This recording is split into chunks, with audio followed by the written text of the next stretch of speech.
13年前，男人在桃树下捡到一只垂死白狐。13年后，一个漂亮温婉的落难小姐上门倒追。又是一年春暖3月，江南烟雨中，白青两道绝美身影让这如诗画卷更添几分美感。姐姐快看，那家伙过来了！青衣小女孩兴奋地喊道。15、16岁的模样看着十分灵动，江里如春水般的眸子探向街角处的人影。一个清秀俊朗的少年郎正缓步走来。江里回想起13年前桃树下青涩少年端庄的俏脸上泛起一丝红晕，他恐怕不会想到，当初在他脚边陪着他赏云观月的小白狐，会将那个宁静的夜晚深深刻在脑海里，即使成为妖族女帝都不曾忘记。13年前我就发誓，我江里这辈子非他不嫁。男人自从穿越来到这个世界，既没有系统傍身，又没有奇遇连连，自己只能低调的苟活于世，与家中老母亲相依为命13年。就在准备他放弃理想了此一生的时候，有人在吗？一道悦耳的女声打破了他平凡的人生，来的是一个美若天仙的女人，身材高挑修长，面容温婉如玉。理智的母亲看呆了，谁家的女娃这么好看？都说越是漂亮女人的话越不能信。这不在江里声泪俱下的诉说下，一个富家小姐随父走商，却在半路遭遇劫匪，父亲遇难，家产被夺的凄惨故事就此产生，让旁人听了无不泪目。理智却暗中撇了撇嘴，两个娇滴滴的柔弱姑娘，还能衣着光鲜的在劫匪手下安然逃离，你俩耍猴呢？老妈虽说心善，但也不是没见过世面的渔夫，能信了你俩的鬼话？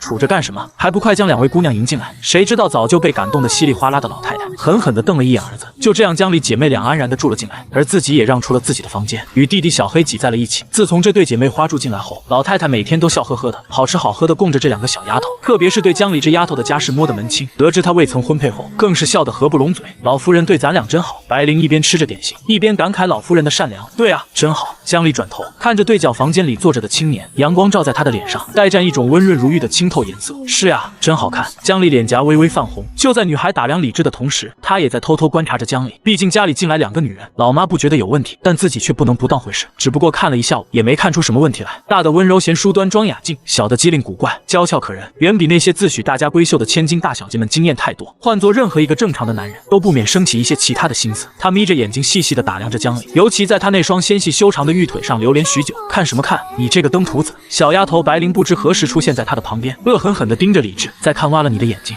春暖3月，正是花开时节，飘飘洒洒的梨花如雨，夹杂着细碎的阳光渐落，散成阴云分明的彩色。天下美景有时，临安独占其七。谁能想到，一个远离五朝上京腹地的僻远城镇，竟然有着让天下才子词穷的美意。江离慢慢收回眸光，素手摘起夹在发间的梨花瓣，悄然弹落。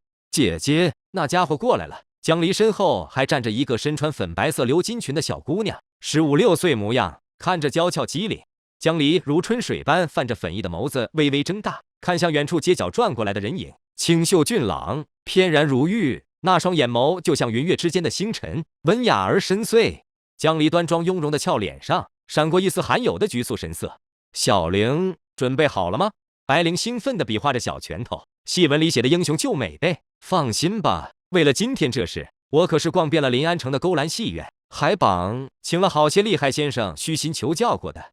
江离微微松了口气，自己的小妹虽然萌蠢了一些，脑子也不太好使，但起码办事能力还是不错的。戏文里不都这样演的？男女主的相逢起于英雄救美，然后相识相恋，日久生情，传出一段惹人称道的佳话，就很完美。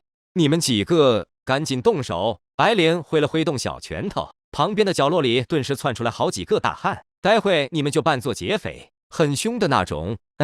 尽量不要动手，就算动手也不能打脸，打脸也不能破相。等火候差不多了，我姐姐再侠义出手，轻轻的揍你们一顿。嘿嘿，到时候李公子一定会喜欢上姐姐的。这伙被强行抓来当壮丁的临安地痞们神色畏惧的瞄了一眼白灵，忍着抽搐的嘴角连连点头。江离稍微有些纠结，灵，这怎么跟戏文里唱的不太一样？白灵仰着头，冷傲的哼道：姐姐是什么人物？大荒正统王族后裔，更是神国千年来最有可能化身超脱的天才。就算英雄救美，这英雄也该是姐姐才对。江离微微一愣，旋即有些感动，摸了摸白灵毛茸茸的脑袋。白灵很受用的晃晃脑袋，对几个一脸呆滞的地痞猛地龇牙：看什么？还不快去！几位地痞拔腿就跑。理智望着突然就挡在眼前的几个大汉，神色有些古怪。诸位大哥，这是什么意思？挡在前面的一共4人，为首的中年大汉裸露着上半身，胸口还纹着一对凶狠的青龙白虎，寸长的胸毛微微晃动，竟然还有那么一丢丢可恶的小性感。此路是我开，此树是我栽，要想此路过，留下买命财。理智懵逼了半晌，自己这是遇到打劫的了吗？李治神色有些古怪，沉默了一瞬，开口问道：“几位大哥是第一次干这行吧？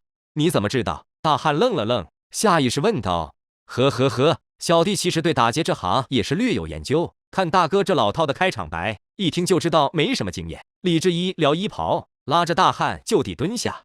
你看啊，打劫为的是什么？自然是钱财嘛。那么打劫怎么样的人才能达到这个目的呢？这在营销学里面叫做寻找目标客户。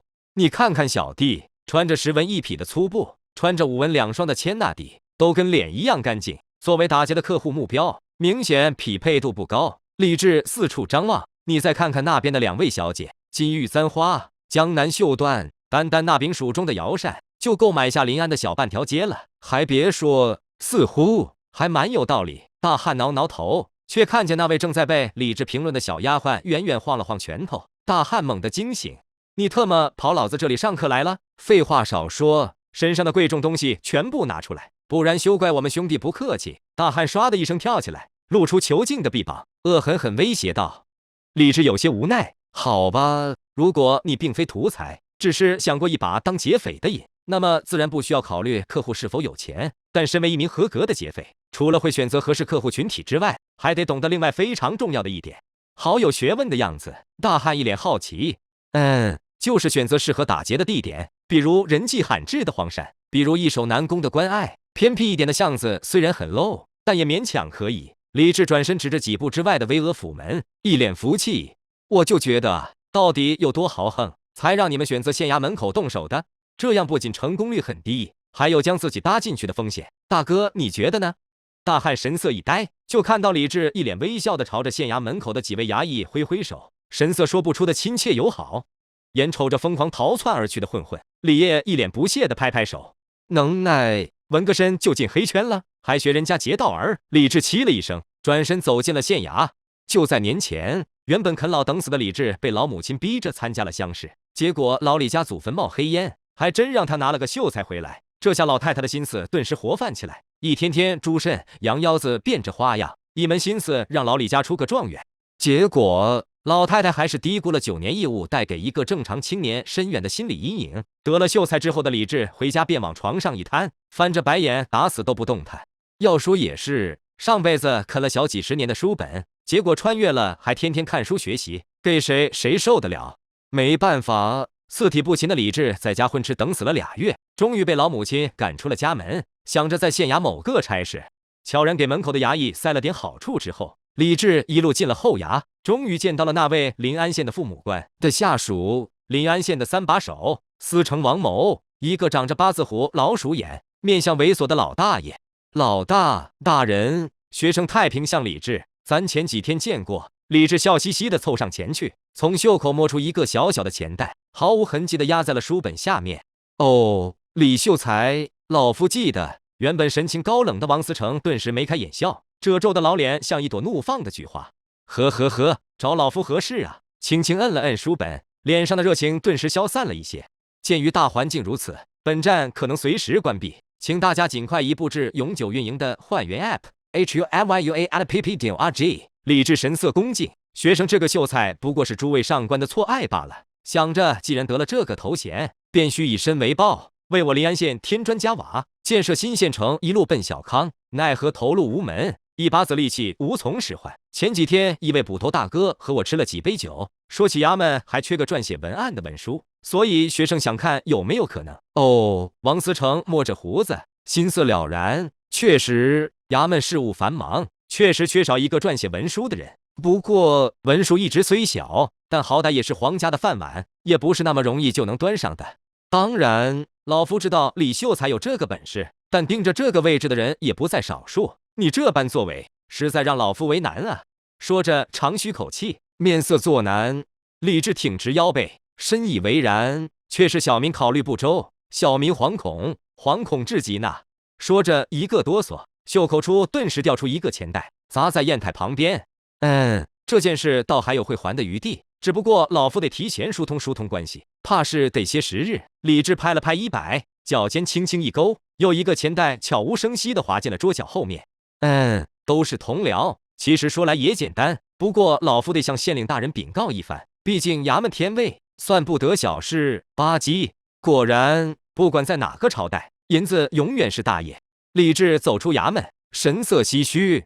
这下好了，家里攒了几十年的老本，不到1刻钟就被自己败光了。要是被便宜老爹知道，怕不是要气得从棺材里爬出来。不过还好，那个吃人不吐骨头的老貔貅总算是松口了。文书虽然是衙门临聘的闲职，但也是在职的公务人员，来钱的机会自然多的是，还怕回不了本？这样也好，稳稳当当在县衙谋个差事，偶尔捞点开销的银子，有空了再找个尺寸合适的婆娘生俩娃，陪着老母亲平平安安一辈子，多安详。李治眯着眼睛伸了个懒腰。这些年虽说狗在临安哪都没去过，可他也大体了解过这个世界，除了类似于所熟知的人文历史之外，还有一系列难以探究的神秘存在，包括这个世界最盛行的修行体系，包括各负声名的修行宗门，包括毗邻五朝，霸占了小半个九州的大荒妖国。难不成真觉得凭借子虚乌有的主角光环，就能和这些花里胡哨的东西掰手腕？呵呵，诸位穿越者同僚们，兄弟，我连个破系统都没有，就不作死送人头了。孙贼，咱们又见面了。刚刚拐过街角，李治就察觉眼前一黑，只见胸口纹着青龙白虎的胸毛哥挡在前面，面色阴雾。只不过奇怪的是，那张长满横肉的脸上青红一片，像是被人用43码的大脚踩过一样。大哥，这是碰到同行了？李治一脸好奇。大汉怒了，瞪着眼睛恶狠狠地盯着李治，鼻孔处飙出2道白烟。孙贼，敢给老子玩阴的，知道老子是干什么的吗？不就打劫的吗？稀罕。李治很应景地抖了抖衣袖，应道：大哥，现在真没了，一滴都不剩了。你要是真缺钱，我建议你在此处再等等，若是看见贼眉鼠眼的猥琐老头出来，劫他准没错。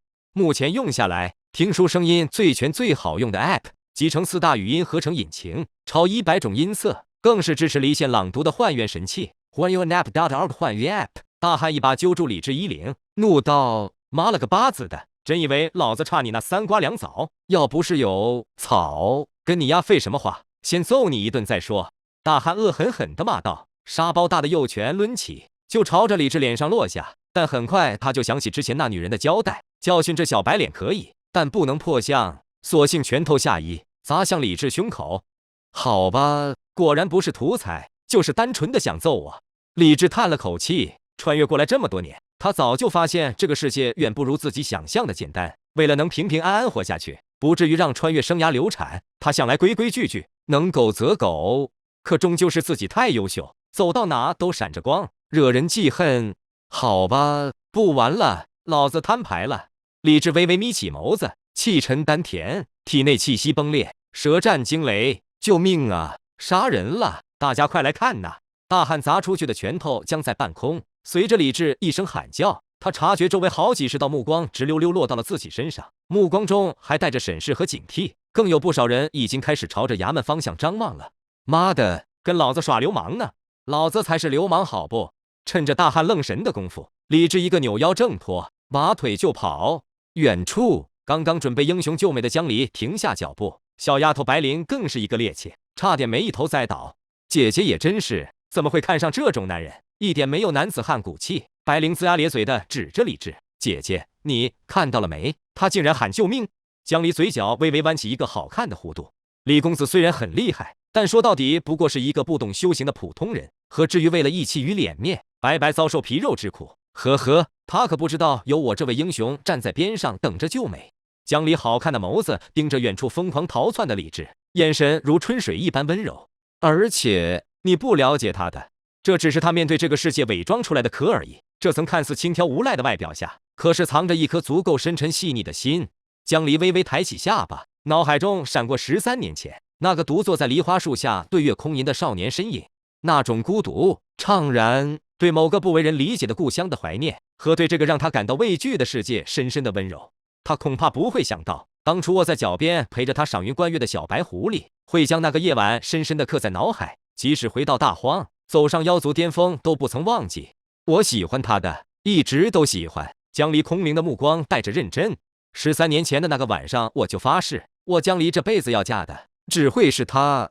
短暂的沉默之后，白灵无奈地耸了耸小鼻子，这就是戏文里说的爱情的酸臭味吗？好吧，希望姐姐你没看错，他真配得上姐姐放下一切，远赴五朝的勇气。江离修长如玉的手指点了点白灵的脑门，笑道：“现在看来，你的英雄救美戏码没什么用。哼，都怪那几个笨蛋，这点事都办不好。”白灵撅着嘴委屈道：“姐姐，你有什么办法吗？”倒是有一个。趁着大街上的骚乱，李治撒丫子跑了小半个时辰，终于甩开那几个地痞，旋即不屑地拍拍身上的土，看看这糟糕的治安。时辰尚早，西市也刚刚开始。李治随意找了家店，买了些小点心，又置办了一匹锦缎，转头进了城西太平巷。李治就住在太平巷两进的院落，3间白杨木的房子，据说是李治的便宜父亲生前自己建的，算是留给李治娘俩唯一的遗产。加上这些年老太太凭借一股子泼辣劲，日子过得抠搜，却也舒坦。哎呦，李家的小秀才回来了，瞧瞧又给老太太买东西了，多孝顺嘞！啧，打小我就看着这小子有出息，你看看，多给咱太平巷长脸。我要是有个闺女就好了，死活得嫁给小李秀才。李治习以为常，点头微笑，维持着谦逊礼貌的邻家小哥人设，一路打着招呼走进了家门。妈，我回来了。话音未落，一个梳着妇人髻的中年女人急匆匆地从房中迎了出来，一把拉着李治的袖子，问道：“事情办得怎么样？王思成答应了没有？”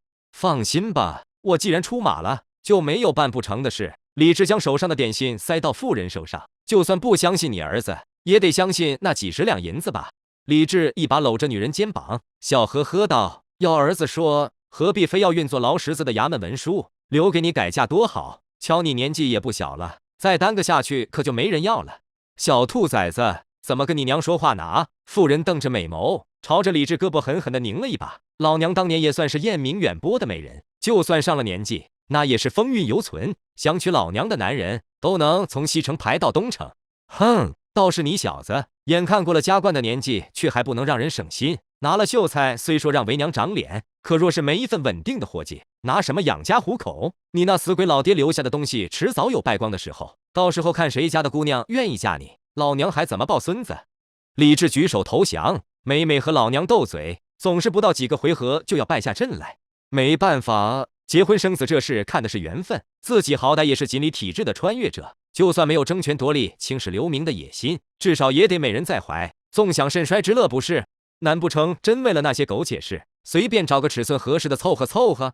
不至于的。李治嘿嘿笑着，就准备开溜，可就在这时，大门忽然被人从外面推开，露出一道窈窕人影。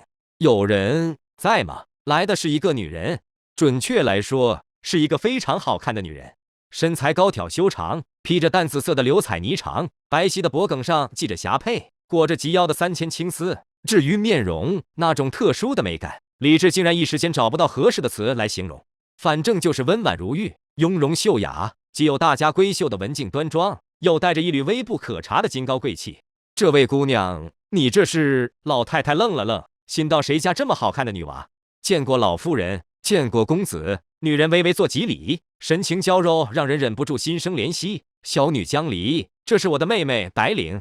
李治歪了歪头，这才发现女人身边还站着一个年纪更小些的女子。在江离的光彩之下，他竟然一时间没有察觉。我二人本是江南人士，跟随父亲前来临安走商，却在半道上遭遇了劫匪。可怜我父亲在打斗中遇难，行上的货物全部被劫，若非家中的仆佣拼死保护，我姐妹二人怕也无从幸免。李治深以为然，点头应和。临安的治安确实不好，我刚还撞见2拨劫匪来着。江离身后的小丫头瞪着李治，悄悄呲了呲小虎牙。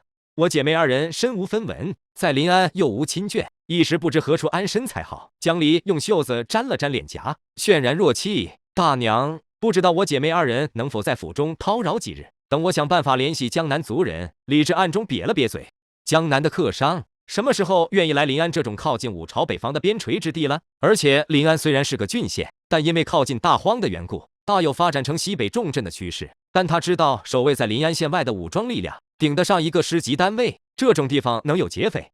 就算真有不开眼的敢在临安县外劫道，一窝端了整个商队之后，就单单放跑了2个娇弱的小姑娘，还穿得如此光鲜亮丽，好多漏洞他都懒得吐槽了。老妈虽说心善，但也不是没见过世面的渔夫，能信了你的鬼话？杵着干什么？还不快将2位姑娘迎进来？谁知早就被感动得不成样子的老太太狠狠地瞪了一眼儿子，一边擦手一边小跑着迎了上去。可怜的娃儿，咋就碰到了这种事？那帮遭天杀的贼人，娘，不合适吧？你连他们是什么人都不知道。李治觉得自己似乎高估了老妈的智商。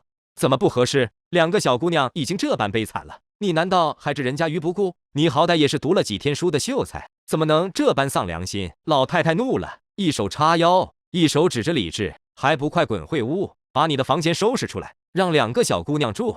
啊，那我住哪儿？跟老二挤挤？草率，太草率了。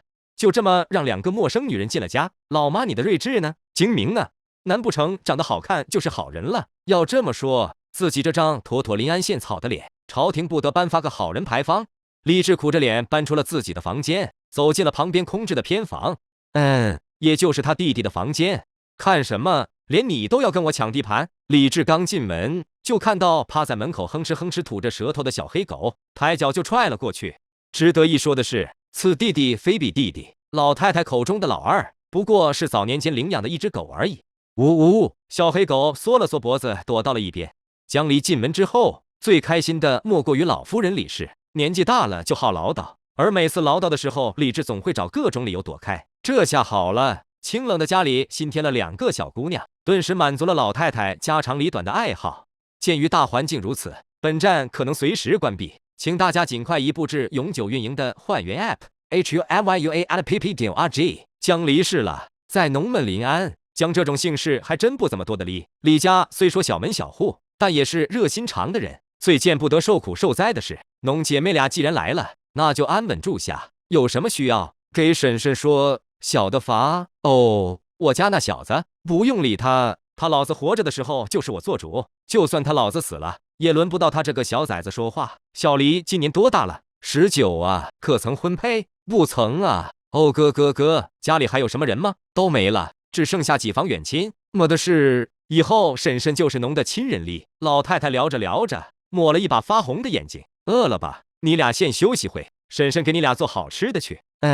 锅包肉，我家小崽子最喜欢吃的。江离望着系着围裙钻进厨房的老太太，嘴角微不可察地挑起一丝笑意。老夫人对咱俩真好。白灵捏着一枚点心，小心翼翼地尝上一口，然后惬意地眯上了眼睛。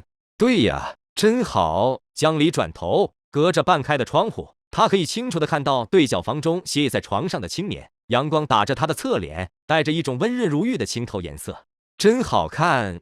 江离脸颊微微泛红，看着李治看过来，连忙心虚地扭过头去。曾经覆灭10数5朝宗派，差点掀起大荒政权更易的妖王，竟然在这一刻像一个偷窥被发现的小女孩。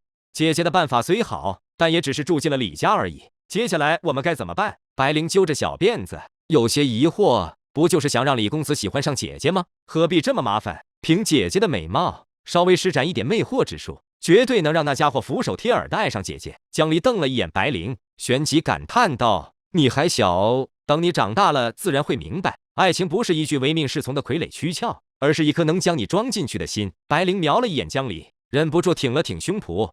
还有，在这里不比大荒，虽说神国近些年休生养息，与人族和平相处，但人族对我等妖族的敌视却从没有消失，所以平日里切记不可施展术法，引起那些人族修士的注意。都说了几10遍了，我耳朵都起茧子了。白灵翻着白眼，拖长了音调，知道了啦。江离在偷偷打量着李治，李治也在偷偷观察着江离。毕竟家里进来2个陌生女人，老妈不觉得有问题，但自己却不能不当回事。只不过一下午过去，他并没有看出什么问题。大的温柔贤淑，端庄雅静，小的机灵古怪，娇俏可人，远比临安县那些自诩大家闺秀的女人惊艳无数倍。换做任何一个正常的男人，都难免不起一些其他心思。所以他靠着窗户，眯着眼细细打量着2个女孩，视线尤其在那双纤细修长的玉腿上流连许久。看什么呢？登徒子！小丫头白灵不知道什么时候出现在窗口，瞪着眼睛在看。挖你眼睛！白灵旁若无人的推门走了进来，一脸好奇地打量着这不大的房间。这间侧卧在被家里老二霸占之前，很长一段时间被他当作书房，里面桌椅板凳笔墨纸砚齐全，只需要加上一张床，便能当作卧室使用。别乱动啊，这里可都是我的墨宝，稀罕着呢。李治靠在窗前提醒道。信你个鬼！小丫头翻了翻白眼。咦，好多字！小姑娘凑到桌前，望着宣纸龙凤凤舞的狂草，嘻嘻笑道：写的什么？念给我听听。李治哼哼两声，不予理会。哼，欺负我不识字吗？不念就不念，肯定写的不是什么好东西。小姑娘傲娇的扬起下巴，背着手大踏步离开。走到门口位置，忽然又转回来，抢过桌上的宣纸，转身就跑。姐姐，帮我看看这上面写的什么？家里的气氛莫名的和谐。老太太像是着了魔一样，将碟中1/3的锅包肉夹到了江离碗里。江离微笑着道谢，又将1/3的锅包肉夹到了老太太碗里。白灵瞪着眼睛，赶紧将剩余的1/3抢到自己碗里，只剩下举着筷子无从下口的李治在风中凌乱。这还吃个蛋啊！李治气呼呼地拍下筷子，老太太似乎有些过意不去，将碗里的肉往碟子里拨回去一些，微笑着招招手：“诺，这些带给你弟弟，所以爱会消失的，对吗？”饭后，江离主动站起来收拾，却被老太太拦住，拉着江离就往内室走去，一边走还一边嘀咕：“能这么好看的女娃怎么能干这些粗活？留着让那小兔崽子去干，她也就这么点用处。”李治空洞了，心好痛。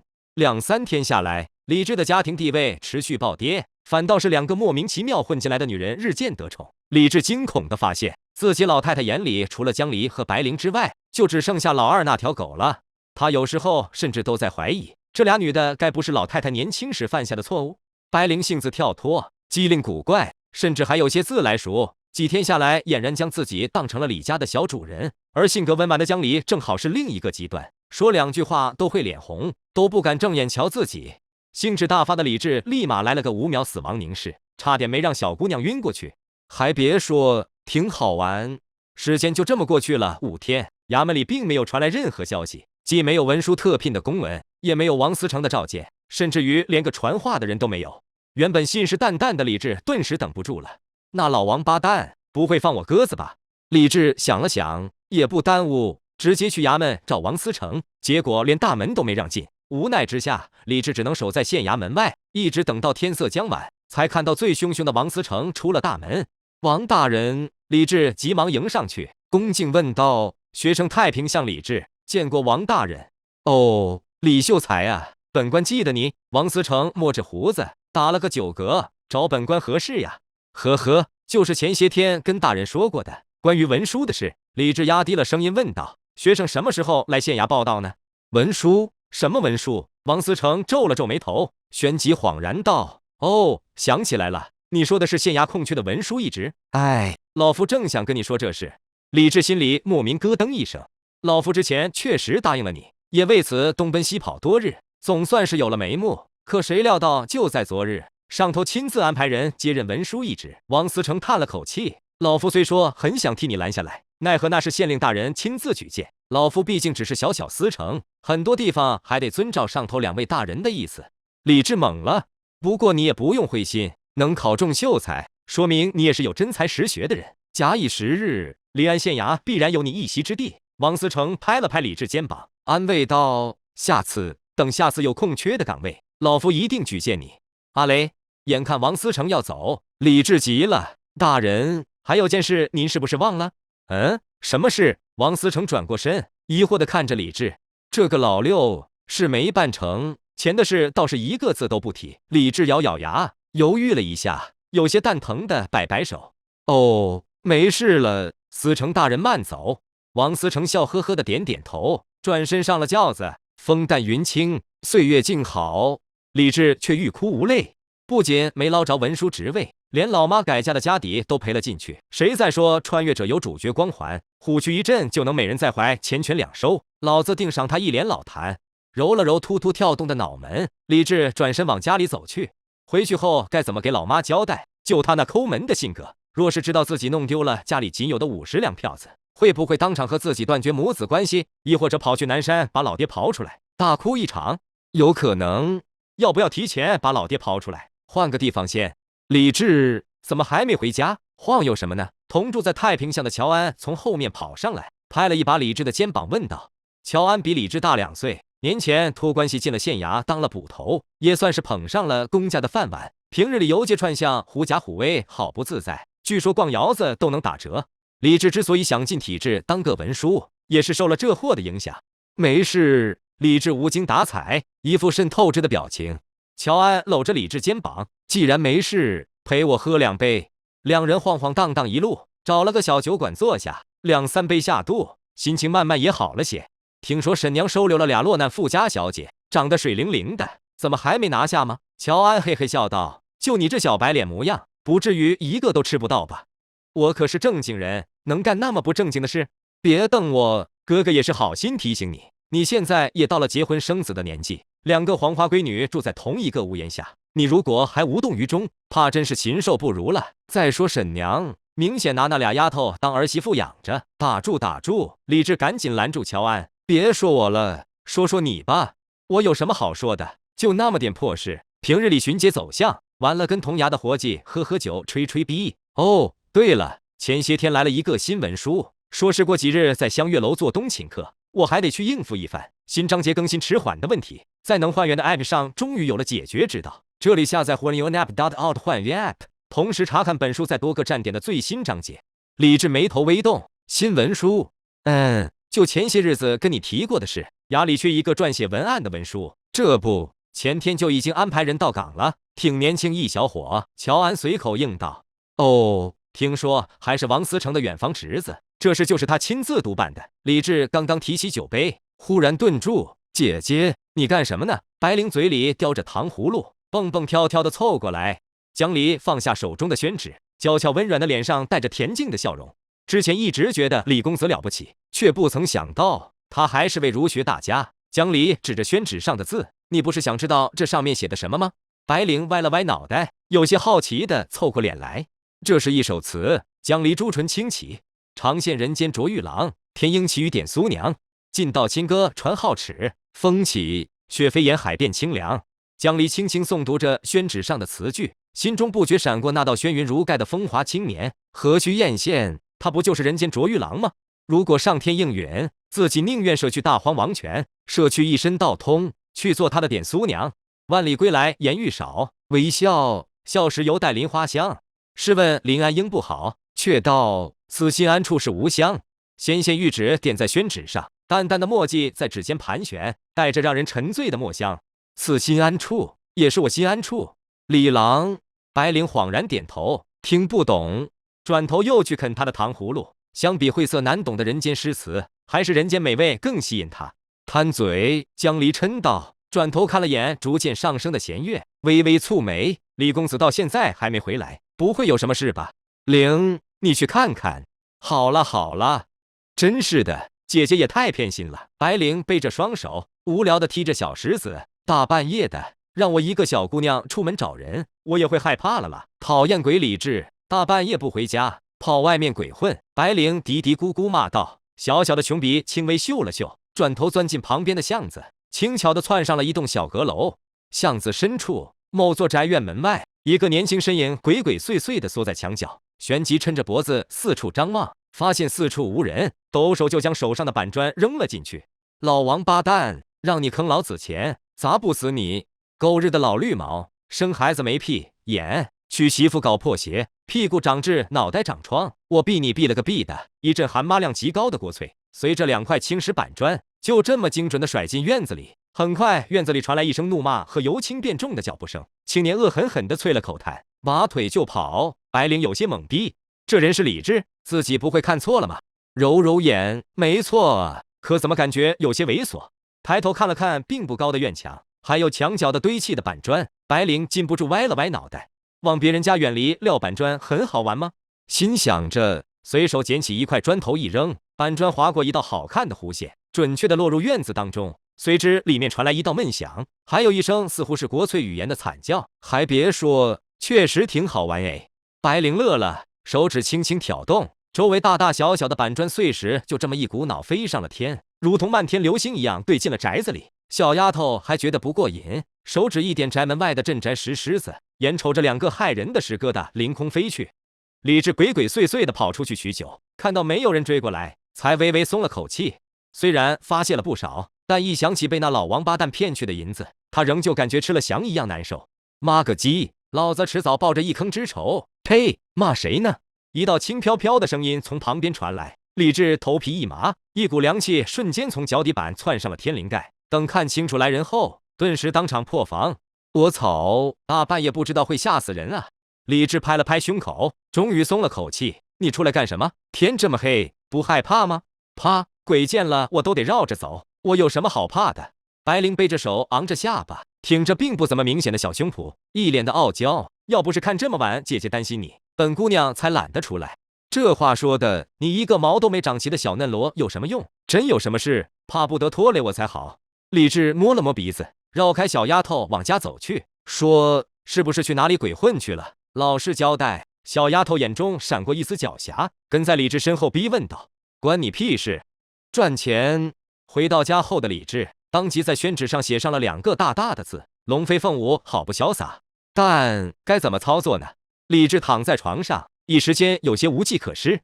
在简单了解这个世界，同时又没等不到系统降临后，李治也是彻底打消了在这个陌生世界演长短的打算。毕竟命只有一条，穿越这种事怕是很难在同一个人身上发生2次。所以本分苟在僻远的临安县，和老母亲一起啃老，提前过一过退休生活，倒也不甚自在。但现在不行了，家里来了2个陌生女人，自己又弄丢了仅有的50两底款，再不搞点事做，怕是真要成为历史上第一个饿死的穿越者了。要不再劝劝老妈早点改嫁，自己也好多收点彩礼。那2个小妮子长得也还不错，出门卖惨应该会有不少人同情，或者我去卖惨也行。迷迷糊糊睡着，等再次醒来的时候，已经天色大亮。透过窗户，正好可以看到坐在窗口朝着自己这里张望的江离。早啊！李治友好的打了个招呼，却看到江离面色一红，赶忙起身走开。自己是不是又帅了？李治摸了摸脸，心想道。洗漱完后，发现老妈有事出去了，家里只剩下自己和江离2人。至于白灵，明明看着是丫鬟身份，却像个惯坏的小姐一样，整日闲逛不着家，长得跟个平底锅一样，还傲娇的不给自己好脸色，欠调教。简单洗漱之后，李治转身出了房间，看到江离有些羞涩的走过来，手上还端着一碗汤。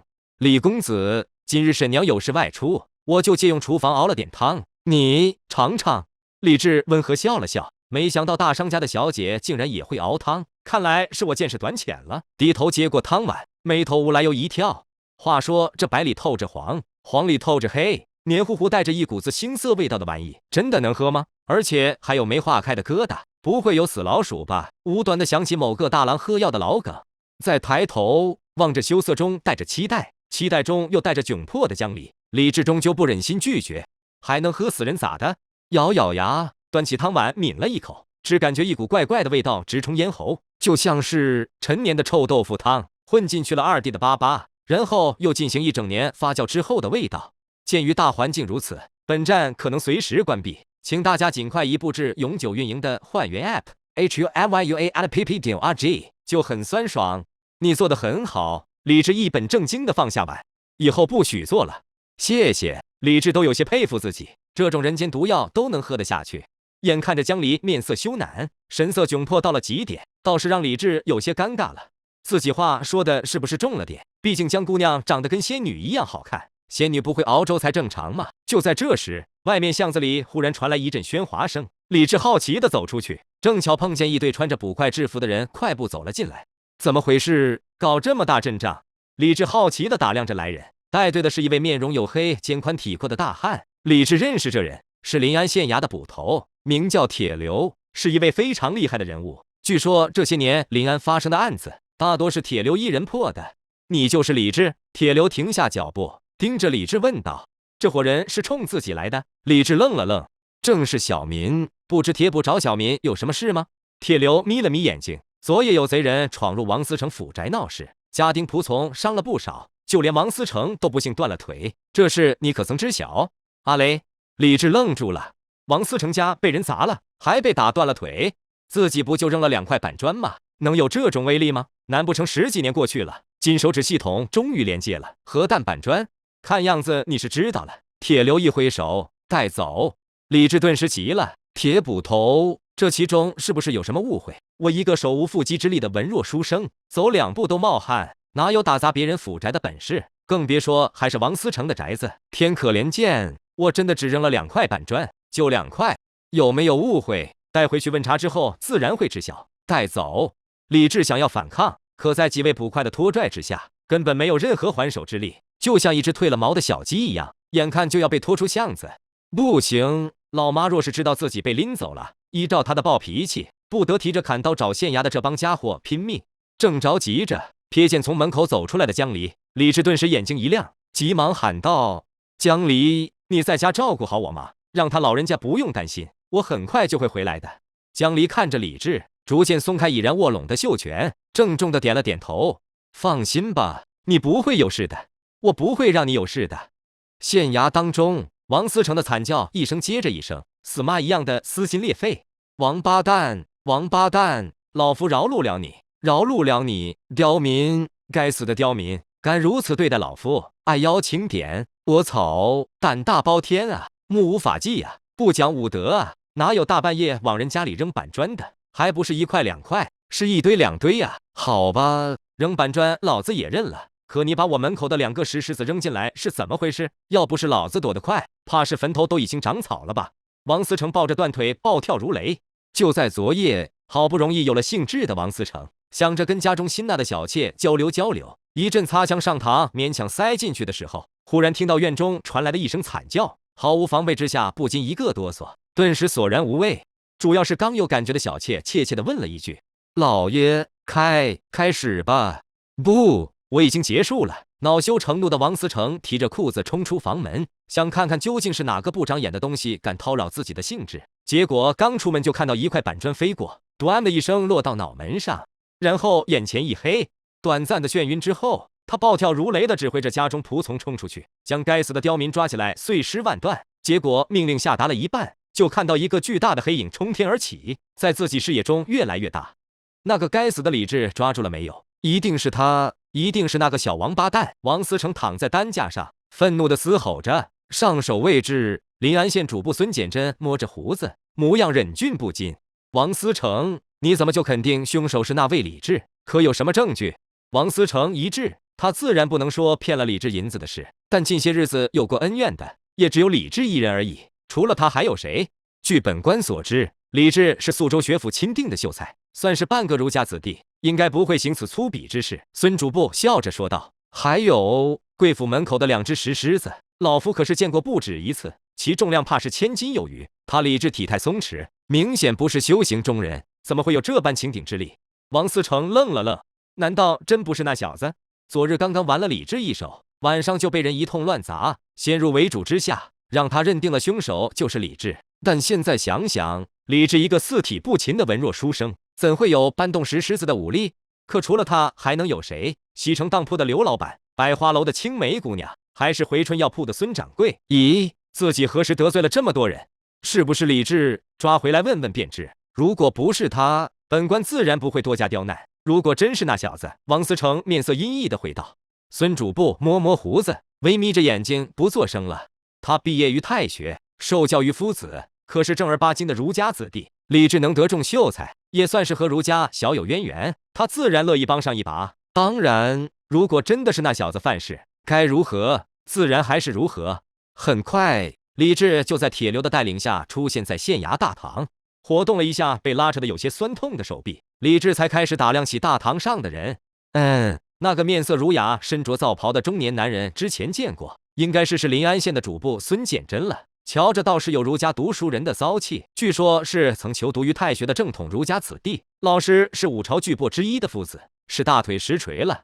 目前用下来，听书声音最全最好用的 App， 集成4大语音合成引擎，超100种音色，更是支持离线朗读的幻乐神器。幻乐 App.org 幻乐 App。至于王思成，这么惨的吗？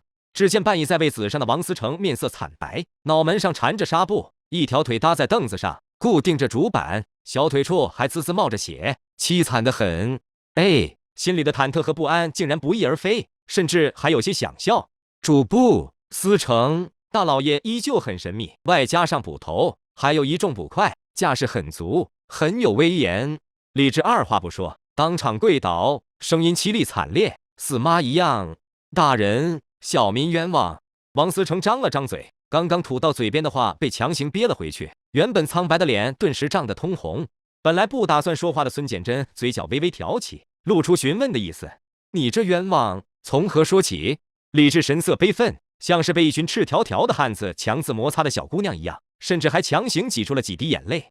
回孙大人，小民平日里安分守己，向来不敢干出格的事，哪会有胆子去砸王思成的宅子？您再瞧瞧咱这体格，怕是还没有王大人的结实，又哪来的力气搬动石狮子？孙大人公正允直，青天在世，可千万要为小民做主啊！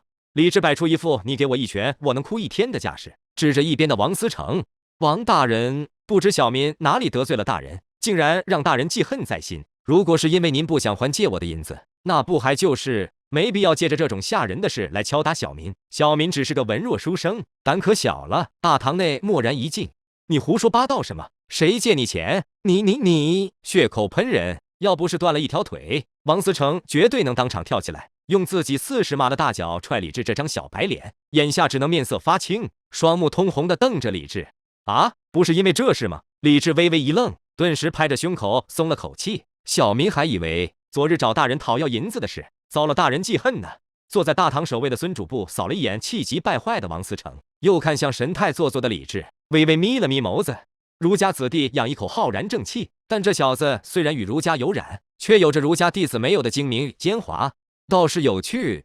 李治，今日抓你是来问罪的，休要在这里颠倒雌黄！王思成挣扎着坐起来，拍着桌子怒道：“说昨夜打砸了本官府宅，还伤了本官的贼人，是不是你？”“不是，绝必不是。”李治头摇得跟拨浪鼓一样，一脸委屈：“大人莫要开玩笑，小民向来安分守己，谨守本分，可从不敢干丝毫逾规之事。再说小民可是读书人，读书人怎么可能干这种粗鄙的事？开玩笑，这事能随便承认，不得是惹祸上身。嘿嘿，反正这个时代也没有监控，自己又刻意避开了行人，没留下什么证据，就算是三老爷，也不能硬往人头上安罪名吧？你敢不承认？”王思成眼神危险了起来。原本他并不确定凶手是不是李治，但现在他已经不在乎真相了。无论是与不是，他都要让这个牙尖嘴利的刁民付出代价。铁流，给本官上刑，上大刑！站在下手的铁流面无表情，转头看向孙主簿。慢着！一直默不作声的孙主簿笑着开口道：“呵呵，我临安县治向来公平允正，可没有屈打成招的例子。”孙主簿要为此人开脱。王思成面色铁青。呵呵，王思成难不成忘了，本官在成为临安主簿之前，可还是太学的学生。儒家的浩然正气，最好辨认虚实真伪。王思成胸中一滞，刚刚涌上来的不满悄无声息地退了下去。儒家、太学，无论那个字眼，都是他绝对惹不起的存在。这么说可能有抬高身价的嫌疑，应该说整个五朝100万疆域，包括3法7宗、19州府，没有一个人或者组织敢冒着得罪太学和儒家的风险行事。尽管武帝立国之后，儒家已经衰弱了太多，但在偏远临安一个小小司城眼中，依然是堪比泰山的庞然大物。跪坐在下手位置的李治闻言，眼皮骤然一跳。如果孙主簿真的结业于太学，那就很可能掌握了传说中的儒家术法。若是将那些神仙玩意用在自己身上，怕是没法糊弄过去。完了 ，BBQ！ 孙简真没有动，但李治敏锐地察觉到，孙简真的目光似乎变得通亮了一丝，空气中诡异地出现了某种带有温度的特别气息，将李治整个人笼罩在其中，让他有种身处聚光灯下的奇怪错觉。李治，你刚才所言是真是假？声音很轻很淡，没有丝毫的语气，但整个大堂像是被抽走了空气一样，变得极度安静。李治望着孙简真，眼神慢慢失去了焦距，他心中忽然有种很奇怪的感觉，中正平和，却又大义凛然，还带着某种不容亵渎的神圣。心中虽然组织好了语言，却不由自主的想要说实话。是完蛋！就在李治张嘴想要承认的时候，原本盯着李治的孙简真骤然抬头，他的视线中忽然出现了一道暗红色的气芒，由远及近，带着某种让他汗毛竖起的气息，骤然落在他布置的浩然正气气场之上。啵！就好像针刺穿了水泡一样，笼罩了李治的浩然正气瞬间溃散，倒退入体。孙简真面色一白，一口鲜血涌上喉咙，又被他强行咽了下去。高手，一个远超自己境界的高手。孙简真死死盯着气芒射来的方向，但方圆100米之内再没有任何特殊的气息波动，就像是那人根本不存在一样。临安县怎么会有这种层次的高手存在？他的目的是什么？为什么会庇护一个普通人？深深舒了口气，孙简真再次将视线落到李治身上，沉默许久，看样子果真不是你了。孙简真意味深长地看着李治。王思成，放李秀才走吧。凶手另有其人。可是王思成急了，他现在的目的可不仅仅是找出凶手。刚才李智揭露的事虽然被自己否决，可不难想象，事后必然会传出自己的闲话。刚才猝不及防的一击回手掏，可差点被让他气死。你是不相信儒家读心之术？孙简真转过头，眼神微冷。王思成咬咬牙，不甘地瞪了一眼李治，最终还是闭上了嘴。孙简真走到李治身边，拍了拍李治肩膀，笑道：虽说武帝建朝之后，佛道昌盛，儒家下行，但我辈读书人毕竟是国之根基，你能得中秀才，也算是半个儒家子弟。临安儒道微弱，更需要你这样的年轻人多多推行。转身走了几步，重新顿住。如果你想在儒道有所造诣，可来衙门寻我。李治愣了愣，怎么回事？孙主簿的态度怎么感觉亲近了许多呢？还有他说的话是什么意思？他很快就反应过来，连连点头，谢主簿大人。事情以一种意料之外的方式尘埃落定。李治拍了拍手，站起来，很是恭敬地朝着王思成拱拱手，感谢王大人，高抬贵手，小民告谢。哦，对了，您欠我的银子什么时候还我？哎呀，您是不知道，家里最近遭了贼，就剩下3两日口粮。若是大人您不还我银子，怕是孙主簿刚收的学生就要饿死在路边了。走出衙门，李治顿觉神清气爽，这次不仅出了口恶气，还抱上了孙主簿这根大腿。有了这位临安县二老爷撑腰，想必王思成也不敢暗中给自己使绊子了。你俩怎么来了？刚刚走出衙门的李治看到江离和白灵俏生生站在外面，江离这小妮子今天竟然没有脸红，李治心里微暖，能从太平巷跑到县衙来，看得出这小妮子是真的担心自己。至于傲娇小萝莉，往日鼻孔朝天的傲娇小白灵，今天怎么跟被老师训了的小学生一样？公子，你没事吧？江离担心地问道。放心吧，我没事。李治嘿嘿笑了笑，小爷3言2语就对死了姓王的老杂毛，你是没看到那风采。不仅如此，连孙主簿都对我另眼相看了呢，厉害的呢。江离捂着嘴轻笑，媚眼如丝，而白灵悄悄撇撇嘴，嗤之以鼻。我娘没事吧？我没跟沈娘说，不过我担心巷子里人多口杂，免不了将你被衙门带走的消息传到沈娘耳中。公子，咱们赶紧回家吧。江离担心的道。好。白灵扭捏的拉着江离袖子晃了晃，江离无奈的叹了口气，伸手点了一下白灵娇嫩的额头。你这贪玩的毛病什么时候能改改？好吧，快去快回，不过得注意分寸，不要太过分哦。知道了，姐姐。白灵咬着牙，一脚一脚踩着青石地砖，几百年都没变样的临安县道，就这么咔咔的被踩成了大小不一的坑。不就扔你2块板砖吗？至于这么小题大做，还带人把李治抓起来，害我被姐姐骂。该死的老杂毛，长那么丑还学人家多事。白灵扬了扬小拳头，呲着小虎牙，既然姐姐让我给你点教训，那你就自求多福了。狡黠一笑，白灵的身影在半空化作一道白光，倏然消失。再次出现的时候，已经是王府的上空。原本精致豪华的庭院破败了不少，门上的牌匾列从中间断裂，院墙倒塌了一截，院中的花卉绿植零碎的散落，大大小小的碎石板砖铺了一地。最显眼的是2个石狮子，一个将富丽堂皇的主宅砸了个大洞，另一个落在回廊周围，连带旁边的茅房都震塌，一股让人上头的气味缭绕不散。进进出出的下人仆从正卖力地修缮着破损的府宅，并没有注意到悬在他们头顶位置的白衣小姑娘。白灵歪着脑袋打量着王府，那双卡姿兰大眼睛诡异地闪烁着金色光晕，貌似撒了不少好东西呢。咬了咬白皙的手指头，白灵忽然探出手掌，朝着下方凌空虚抓。嘻嘻，那姑奶奶就不客气了。1个时辰后，被众下人抬着回到家，抱着断腿面色铁青的王思成，看到前宅中的2位妾室正一脸焦急地站在府外，看到王思成之后，慌忙迎了上来。老爷，出事了，出大事了！妇道人家吵吵闹闹成何体？王思成很是烦躁地骂道。什么事？说。老爷，家里遭贼了，遭大贼了，小妾花容失色，妾身的金银首饰全都不见了，干干净净，一件都没留下，就连妾身贴身的金缕包衣都不见了。王思成愣了愣，紧接着面色骤然变化，快抬我进府！一众仆从抬着王思成慌忙跑进府中，从前厅到后堂，只是粗略逛了一圈，王思成的脸色已经黑得如同锅底一般。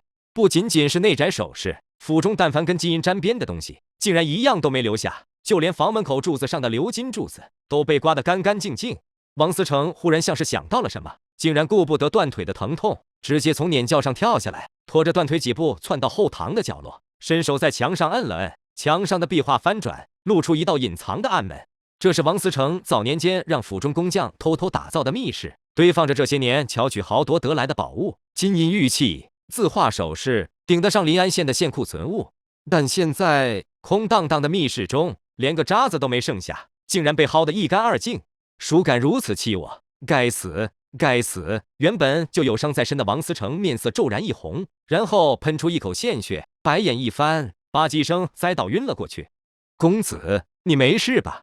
回去的路上，跟在李治身边的江离一脸担忧地问道：“我能有什么事？呵呵，有事的是王思成才对。你是没看到那家伙凄惨的模样。”李治笑道，旋即有些疑惑地望着自己的手，握了2下，说来真是奇怪，2块板砖竟然能把王思成砸成这样。真是见鬼了！系统，是你吗？系统没有回应。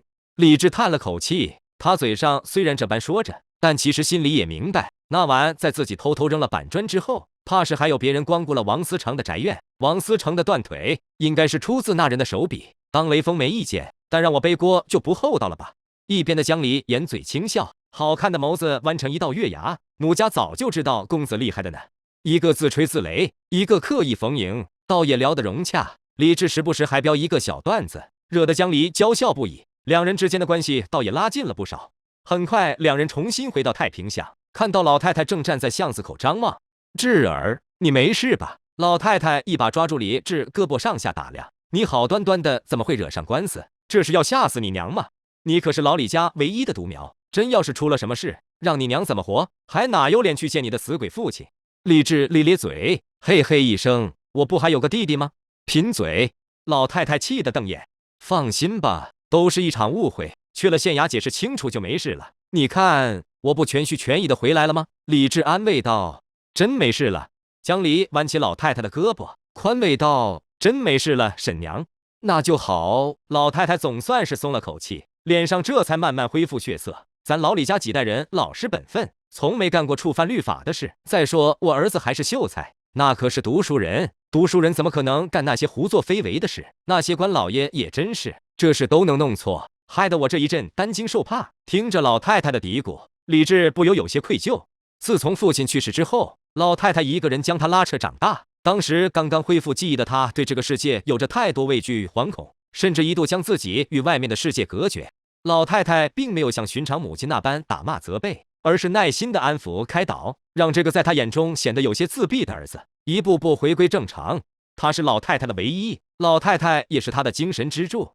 回到家，老太太连忙收拾开始做饭，声称儿子受了惊吓，准备炖只鸡补一补。李治看着忙了忙外的老母亲，心情变得有些复杂。终归不能当一个普通人。在这个修行至上的封建时代，随时都可能身不由己，更遑论保护自己在乎的人。李治有些无奈地揉揉眉心，如果自己也能修行该多好。公子在说什么？修行？端着茶水走进门的江离有些疑惑地问道。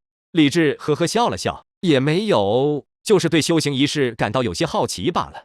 哦，江离眼神动了动，转身走到自己房间，不一会拿着一沓古旧的书籍走进来。我父亲虽然是普通商人，但素来喜欢听修行者之间的故事，生前更是花了不少精力收集江湖流传的秘籍。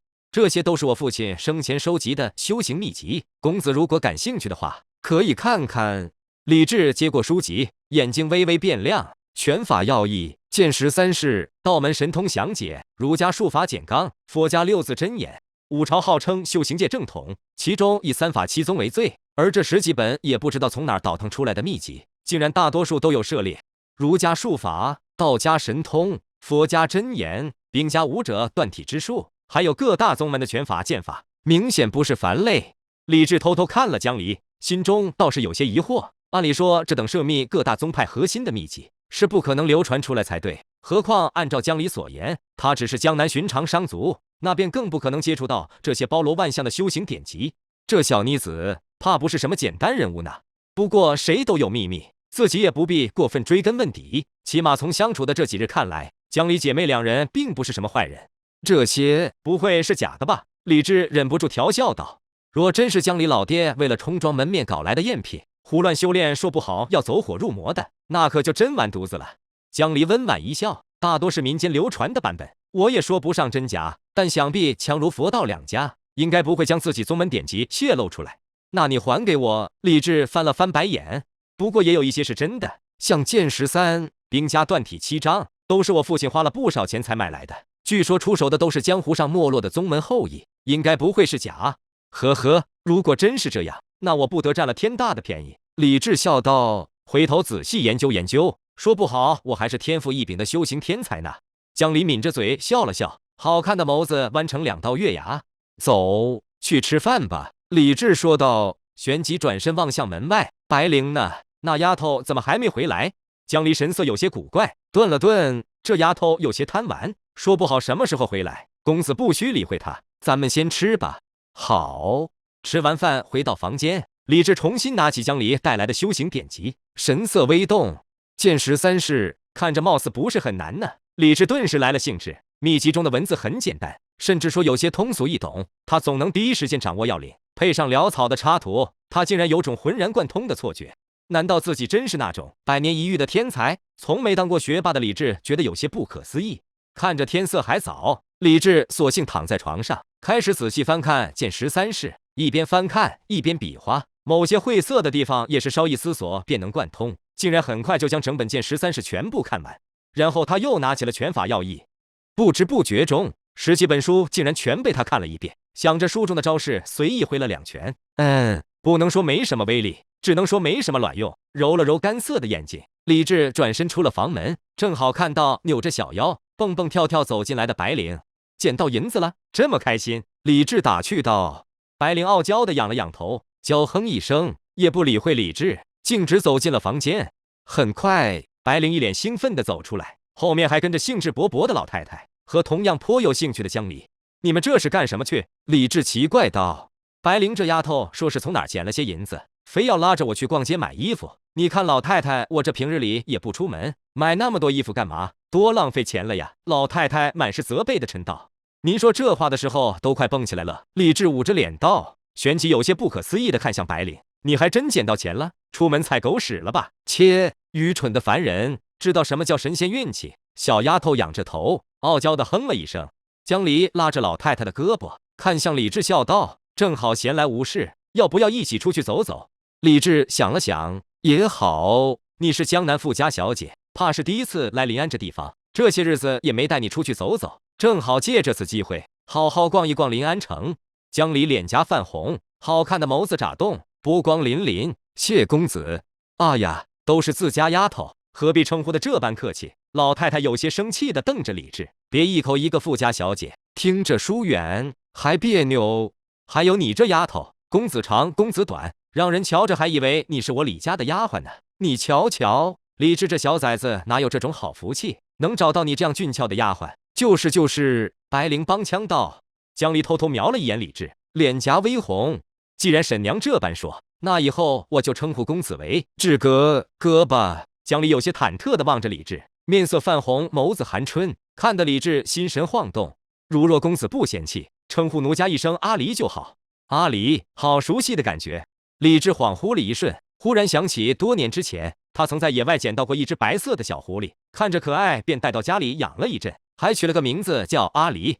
不过后来那只小狐狸却独自离开了，再也没有见过，也不知道这么多年过去了，还在不在世上。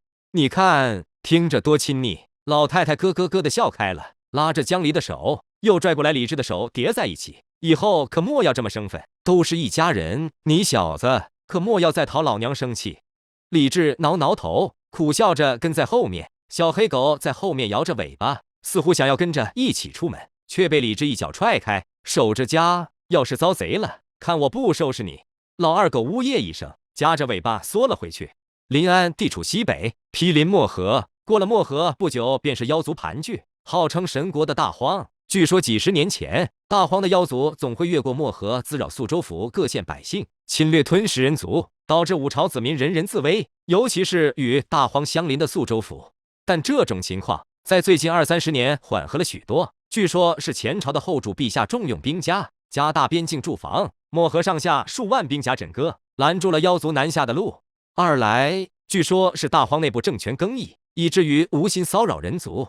也正因为这一点，临安县倒是罕有的平静了好些年。临安县地处北方，所以民风文化刚硬彪悍，风骨硬朗，但在漠河的滋养之下，却又气候宜人。每到春深夏至时节，漫天梨花雨飘扬而下，又是惹人侧目的浪漫。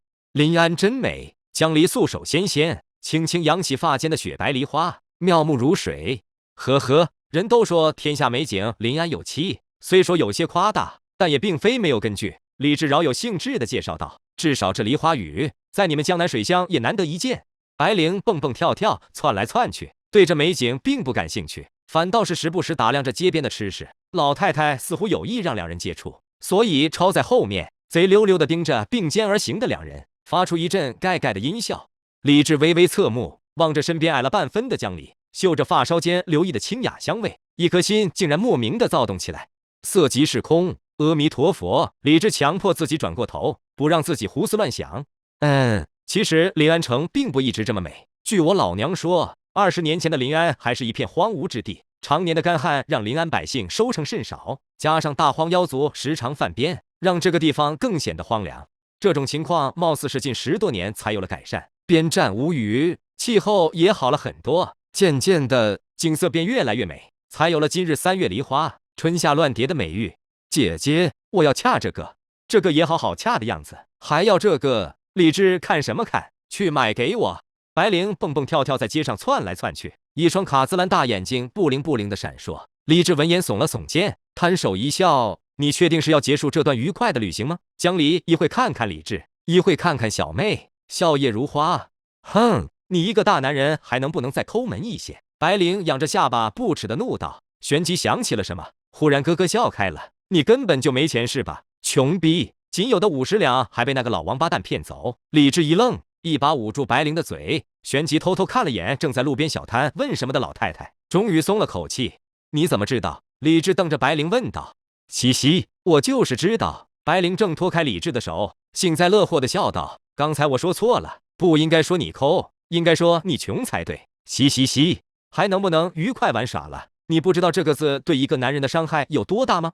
不难为你了。今天的一切开销都由本姑奶奶买单，姑奶奶有钱。”说着，伸手不知道从哪里一掏，竟然拿出了一个比拳头都大的钱袋，叉着腰嚣张的哈哈大笑。接下来，李治算是见识到了有钱的女人到底有多疯狂。小姑娘白灵每每闯进一处店铺，大手一挥，全部打包。江离甚是宠溺地看着白灵，只是温婉轻笑。老太太呲着牙，虽然有些肉疼，但好在不是花自己的钱，倒也乐得接受。而李治的作用完全成了提包工具，若不是想着看能不能找个机会白嫖一下，再加上老娘和江离两人兴致都不错，他还真有些受不了白灵这个购物狂。几人一路从东头逛到西头，从南头逛到北头，李治只感觉双腿灌了铅一样，不走了，走不动了，再走真要坏掉了呢。李治揉着酸软的双腿，有气无力地说道。江离有些心疼地走过来，想要扶李治，却看到老太太鄙夷地瞪着他，怂包东西，我们3个女人都没说累，你一个大男人怎么好意思说出口的？哼，李家都是些怂包软蛋，跟你老爹一个德行。爹，你看看，这就是你娶的好媳妇，你都死多少年了，还夹枪带棒的埋汰你。李治无语的翻着白眼，女人是天生逛街技能点满的生物，自己一个文弱书生哪比得了？那也不能光让驴拉磨，不给驴吃草吧？李治扶着胯站起来，不行，我也要买东西。你要买什么？3个女人同时发问。我要那个。李治指着不远处的铁匠铺，准确的说是指着铁匠铺墙壁上挂着的一柄剑。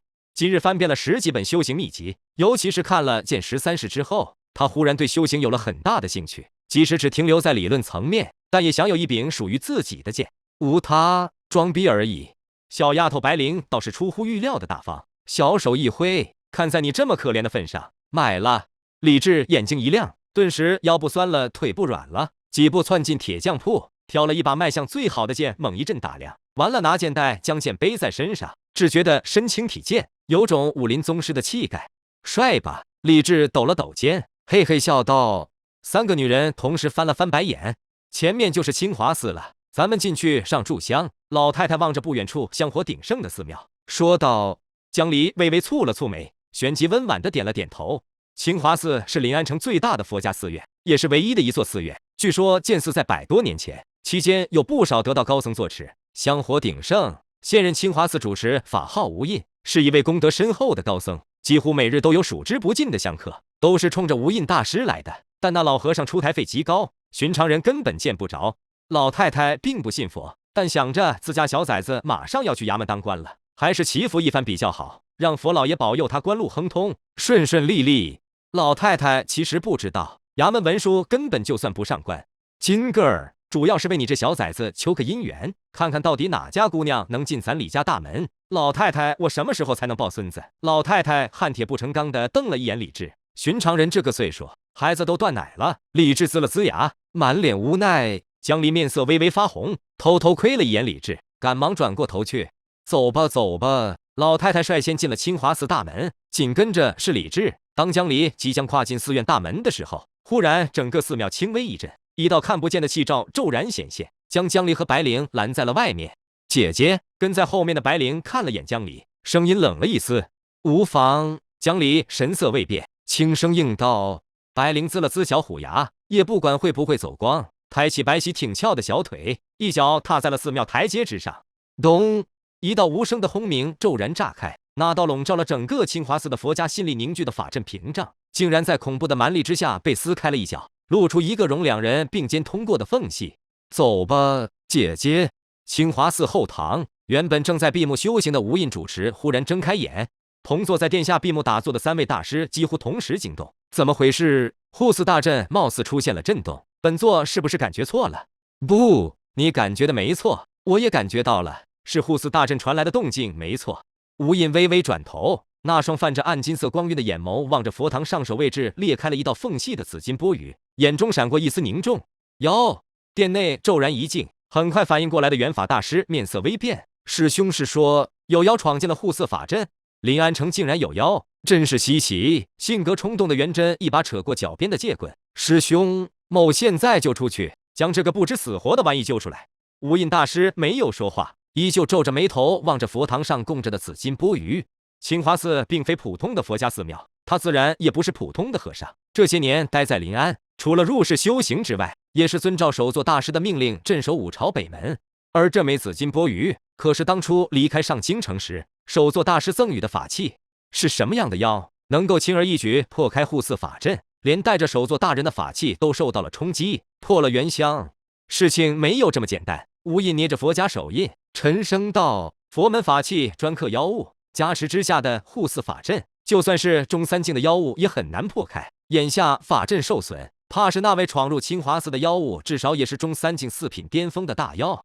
4品巅峰？元真悚然惊道：小小临安县怎么可能有4品巅峰的大妖？师兄，你是不是弄错了？他可是知道，临安县虽说偏僻，却也在宿州府腹地，而宿州府作为五朝19州之一，可是有镇魔司高手坐镇的，寻常不成气候的妖物倒也没什么。若真的有4品巅峰的大妖出世，必然第一时间惊动镇魔司出手铲除才对。无印沉默了许久，摇了摇头。如果是镇魔司的疏漏倒还好，就怕……无印念了声佛号，神色慢慢归于平静。不必惊慌，你们各司其职就好。本座亲自出去会一会此妖。自上神造物后，世上便有了妖。相比于人类修行者后来居上，妖族更像是这个世界的原住民。千年以来，人族修士凭借着层出不穷的手段，成功将妖族逼入大荒。但人族和妖族的战斗从未停歇，不仅是因为妖物的天生是战的凶性，同样也因为人族永远不知道满足的贪婪。但归根结底，妖族的主力已经彻底退出了中原，就算遗留下来没来得及逃入大荒的妖族，也在镇妖司的追杀下与日俱减，一个个隐匿在阴暗之处不敢露面。如若此次闯入清华寺的是五朝本地的散妖道还好，毕竟断了传承的妖族多是散兵游勇，顶了天达到中3境。若真的是从大荒中走出来的妖，那事情就变得复杂太多了。无印走出佛堂，宝相庄严的眸瞳之中闪过淡淡的佛韵金光，深而重之地扫过整个清华寺。没有。往来不断的香客并没有察觉法阵变故的本事，依旧神色虔诚地前往佛殿上香。偶尔有几个神色轻佻的，周身气息淡薄晦涩，显然只是寻常普通人。自己的佛门天眼通之下，竟然没有察觉到丝毫妖物的气息。难道此妖擅长逆行，亦或者此妖修为已经达到2品或者1品？不可能。吴印果断否决了这个猜想。五朝千万里之地，达到一品修为的修行者，也不超过双掌之数；纵然是二品，也不会超过100位。而这些大能人物，每一个都是宗门首座，或者某个教派的核心人物。大荒妖族势力庞大，但也不会和五朝战力序列相差太多，不然妖族早就越过了天关，直捣人族腹地了。对方应该是一位擅长逆行的妖了。吴印眼神闪烁，脚下轻微一动，看似缓慢，实则飞快地跨出几步，很快就出现在正殿佛堂之前。他准备亲自接待来往香客，好好查看一番。望着老老少少争先恐后往功德箱内塞银子的香客，李治很怀疑自己是不是临安县最穷的那个。应该不是吧？貌似街边还有摆摊要饭的乞丐，自己总不至于比不过那伙人。心里嘀咕着，翻了4个兜，终于凑出了2000银子，一脸肉疼地塞进功德箱。功德箱后奉香的小沙弥瞄了一眼，发出一道不大不小的气声：“这败家孩子，谁让你塞那么多的？”老太太闪电般伸出手，成功从功德箱的缝里抠出来1000银子，放嘴边吹了吹，一脸肉疼地揣进袖口。捞出来了。刚刚凄了一声的小沙弥揉了揉眼睛，一脸的不可思议。佛老爷要的是一颗诚心，可不是你这些铜锈玩意。老太太瞪着李治：“你以为挣钱容易啊？要不是老娘一钱攒了许多年，你能有现在的好日子过？败家玩意儿！”说着脸色一变，和善优雅地朝着小沙弥作揖行礼，让佛老爷见笑了。江离望着李治娘俩，不知觉嘴角挑起一抹笑意：“婶娘，小玲不是有些银子吗？都拿过去，您贴补家用，反正也是捡来的。”江离挽着老太太胳膊，温柔劝解道：“既然来了，拿出一些香火钱也没什么关系的。”那怎么行？捡的钱也是钱，哪有平白送给别人的道理？老太太眼睛一瞪，正准备好好说道，结果瞥见一个穿着金色袈裟的中年和尚从主殿走出来，顿时眼睛一亮：“无印大师，是无印大师！”老太太激动道，不顾李治拉扯，颤颤巍巍跑过去，一把薅住无印的袖口：“大师，老娘不是……老身今日可是专门找大师求签的。佛老爷连见，竟然真让老身撞见了，要不要这么丢人？”李治尴尬地捂住脸。江离望着宝相庄严的无印和尚，面容温雅的微微一礼。小玲则根本不甩他，有一脚没一脚踢着脚下的碎石，时不时啃一口藏在袖口的糖葫芦。无印微不可察地蹙了蹙眉头，视线扫过整个主殿所有香客，想要找出隐藏在其中的药物。但让他疑惑的是，从没让自己失望过的佛门天眼通，竟然像是失去了效用一样。这怎么可能？无印眸中晦暗金光闪烁不定，一个一个筛查着可疑对象，最终将视线落到眼前的几位香客身上。老太太气息晦暗，明显普通人无疑。青年倒是颇有灵气，但身体纤弱，气力分散。虽然装模作样的背着把剑，但想来是装逼罢了，没卵用。至于另外2个女娃，无印眉头不知觉蹙起了一丝，体内灵韵稀薄，精气微弱，明显是普通的不能再普通的凡人。但凭着佛家感应，他总感觉这2个女娃有些奇怪，似乎太过好看了些。喂，大师，大师！老太太伸出手在无印眼前晃了晃，顺着无印的视线转头，一脸疑惑地落到江离身上，顿时呆住。只见宝相庄严、颇具佛家法相的无印大师，整个临安最负盛名的得道高僧，此刻竖在胸前的双掌轻微搓动，眼睛微微眯起，像一个下流放荡的淫客一样，死死地盯着江离打量。看看，眼珠子都快瞪出来了，还冒着绿光，那可是老娘看中的儿媳妇，能让你这老秃驴占了便宜？喂，你看什么呢？你这不知羞耻的老和尚！啪！气急败坏的老太太抬手一巴掌扇在无印脸上，原本正在施展佛门天眼通观察江离的无印，直接被打断了施法，差点没一个跟头栽过去。你干什么？后面奉香的2位沙弥瞪着眼珠子，不可置信地望着那个老太太，好半晌才缓过神来。我干什么？你问问他在干什么？老太太撸着袖子，一手叉腰，一手指着无印：“什么狗屁活佛老爷，大德高僧，我看就是坑民拐骗的阴贼夯货，竟敢当着大庭广众如此不知礼节地占我家女娃便宜！我呸！”无印抹了一把脸，依旧处在懵逼的状态。而终于反应过来的沙弥纷纷涌出，神色激愤地将老太太围在中间。怎么被我戳穿了你们这些臭和尚的真面目？恼羞成怒了，还想对老娘动手？老太太昂着头，英勇地像去就义的烈士。信不信老娘现在就报官，让县老爷抓了你们这帮不知羞臊的阴和尚？说着拍了拍胸口，告诉你们，老娘衙门里有人。李治捂着脸，尴尬地蹭着地面，脚趾头差点没抠出个秦皇陵来，尴尬无法言说的尴尬。若非实在是血脉相连，做不了假的亲生，他真不想认这个妈了。李治捂着脸，羞臊得无地自容。娘啊，咱衙门里没人，儿子不仅没当上文书，还特么被拐了银子。大师，一场误会，咱不要冲动。李治只能硬着头皮站出来，挡在老太太前面。大师佛门高人，慈悲为怀，可莫要为难一个乡下老太太。李治盯着吴印，神色警惕。再说佛门戒嗔戒色，大师如此肆无忌惮地打量某的家眷，确实有失妥当。无印大师双掌合十，默念了一声“我草”，阿弥陀佛。佛家五品修士唤作金刚，一身铜皮铁骨，早就淬炼到极致。寻常人的一巴掌，连给他挠痒痒的力道都不够，更遑论说伤到他。虽说身为佛门大德、清华寺的牌面人物，这般大庭广众之下被一个老太太扇了巴掌，又眼跌份，但自己实力在先，真跟这妇人计较，终究不太合适。妈的，忍了。贫僧方才不过觉得两位女施主颇具灵气，异于常人，所以稍微多看了两眼，确实失态。无印微微垂目，散去佛家神通。施主见谅。围了一圈的沙弥见状，犹豫了片刻后，终究还是散开。场中凝重的气氛慢慢归于平静。老太太哼了一声，表示自己听到了。李治握在袖中的拳头慢慢松开，终于放下心来。他没看到的是，站在身后的江离原本蹙起的眉头也随之舒展开来。都说佛门中人别的不行，就脾气好，看来是真的。方才这位施主可是要求签？无印大师摆了摆手，压下周围的喧哗声，神色庄重地问道：“无印大师的变化倒是让老太太整不会了。原本想着刚才一巴掌，至少也会将自己等人赶出清华寺才对，没想到这和尚竟然还愿意给自己解签，果真好度量。”老太太暗中竖起大拇指，脸色180度大转变，笑呵呵地凑过去，仿佛忘了刚才扇人家巴掌的事。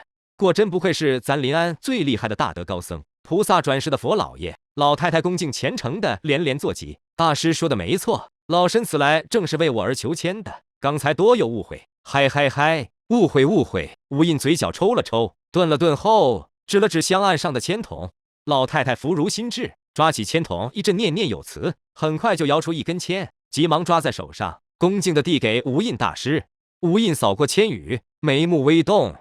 送走一众香客之后，无印悄然退出佛堂。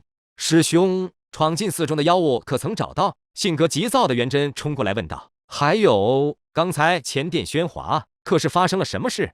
无印摆摆手，示意没什么。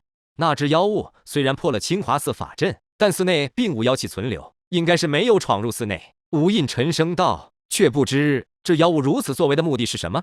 元真三人面面相觑，但不可否认，一个很可能跨入上三境的大妖，势必对临安县甚至整个宿州府带来巨大威胁。如若这只大妖来自大荒，无印感觉有些心惊肉跳。踌躇许久，无印眼眸会沉。元真，你将临安县出现大妖的消息散布出去，注意不要将清华寺牵扯进去，咱们有更重要的任务。至于这只大妖，就交给宿州府一众修行门派还有镇妖司的人处理就好。是。元真等人退去，无印大师站在后堂，望着香客云集的主殿方向，脑海中闪过刚才所见的一家四口，那泼辣无礼的老妪，富贱装逼的青年，两个钟灵毓秀的小姑娘，还有那首连他都揣摩不透的签诗。有花堪折直须折，鸳鸯水木伴云遮。小玲掐着手指头，脑袋上不时地冒出几个问号，读着好绕口。姐姐，这签到底什么意思？那老和尚支支吾吾说了半天，我还是没怎么听懂。江离超在李治身后，眉眼含春，娇俏晕红，悄悄拉了拉白灵的胳膊，示意他不要再说了。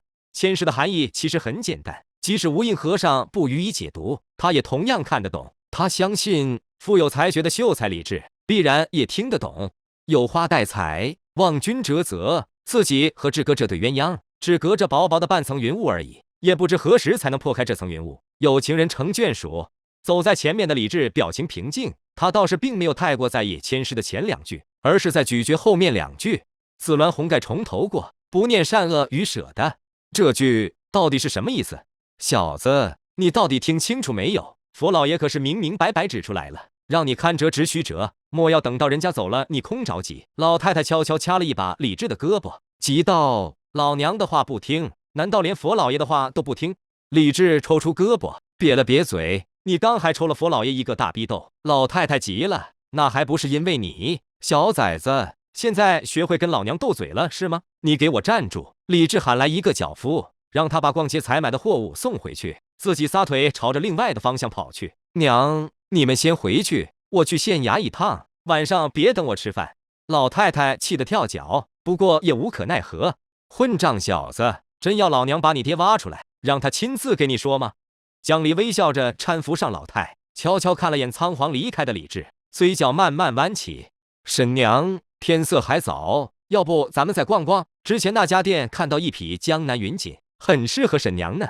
老太太顿了顿，眼神闪烁着强烈的纠结。可是那云锦很贵的呢，好几两银子，咱家里没事的小玲有的是银子，今天已经破费很多了，再这样花费下去，怕是也扛不了几天了。没事的婶娘，小玲运气一直很好，说不定什么时候出门又捡到钱了呢。哎，还可以这样吗？可以的呢。李治今日来县衙是去找孙主簿的。上次堂审莫名其妙刷了一波孙主簿的好感度后，这位临安县的二老爷貌似对自己挺有好感，并声称可以教导自己修行。不管是不是真的，反正李治当真了，所以他决定好好抱一抱这根大腿。抱不到另说。李治一路来到县衙，在几位衙役口中打听得知孙主簿不在衙门，想了想，绕过县衙，一路往城北而去。城北和城西不同，是正儿八经的富人区，县里的富豪官绅都喜欢在城北置办房产，以彰显自己的身份，住不住都不重要。而李治的便宜老爹拼了一辈子，只够在城西贫民区搞了套破房子，就很不争气。李治低溜着眼睛，循着记忆中的路线一路来到城北。城北的景色比城西更加宜人，青石地砖铺就的路面结实平整，两旁梨花树轻轻摇晃，便洒下一地雪白。孙主簿家在哪来着？李治揪了揪头发，郁闷地发现自己貌似迷路了。这些年来，城北的次数屈指可数，加上时不时就修缮更异的建筑，让他一时间找不到记忆中的巷子。导航才是王道啊！李治无奈转身，无意间瞥见远处梨花树下，禁不住眸光微凝。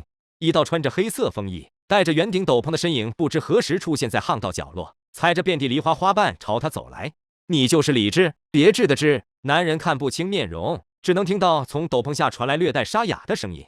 李治一本正经地摇摇头：“你认错人了，我叫李别，别龙马的别。”男人明显愣了愣，不过很快就冷笑道：“不愧是能考上秀才的人，说这等胡话竟然眼睛都不眨一下。”李治歪着脑袋，眨了眨眼，斗篷下发出一道哼声，那道极具压迫感的气息越来越浓重。有人花大价钱取你性命，不管你叫李治还是李别，今日注定走不出这条巷子。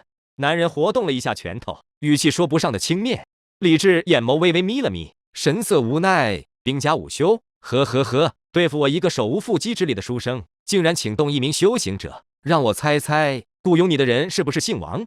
男人冷哼一声，显然不准备解释。好吧，既然如此，那我也不装了。李治缓缓拔出背负在身后的剑，摊牌了，我其实并不是普通人，而是剑宗宗主的徒弟。这一带的天下行走，来临安不过是师傅安排的一场历练而已。男人愣了愣，自己搞错了，不是说好文弱书生吗？怎么成剑宗弟子了？不应该啊，长得细皮嫩肉，身上也没有任何气机波动。李治桀骜仰头，冷喝道：“可敢接我一招？百步飞剑！”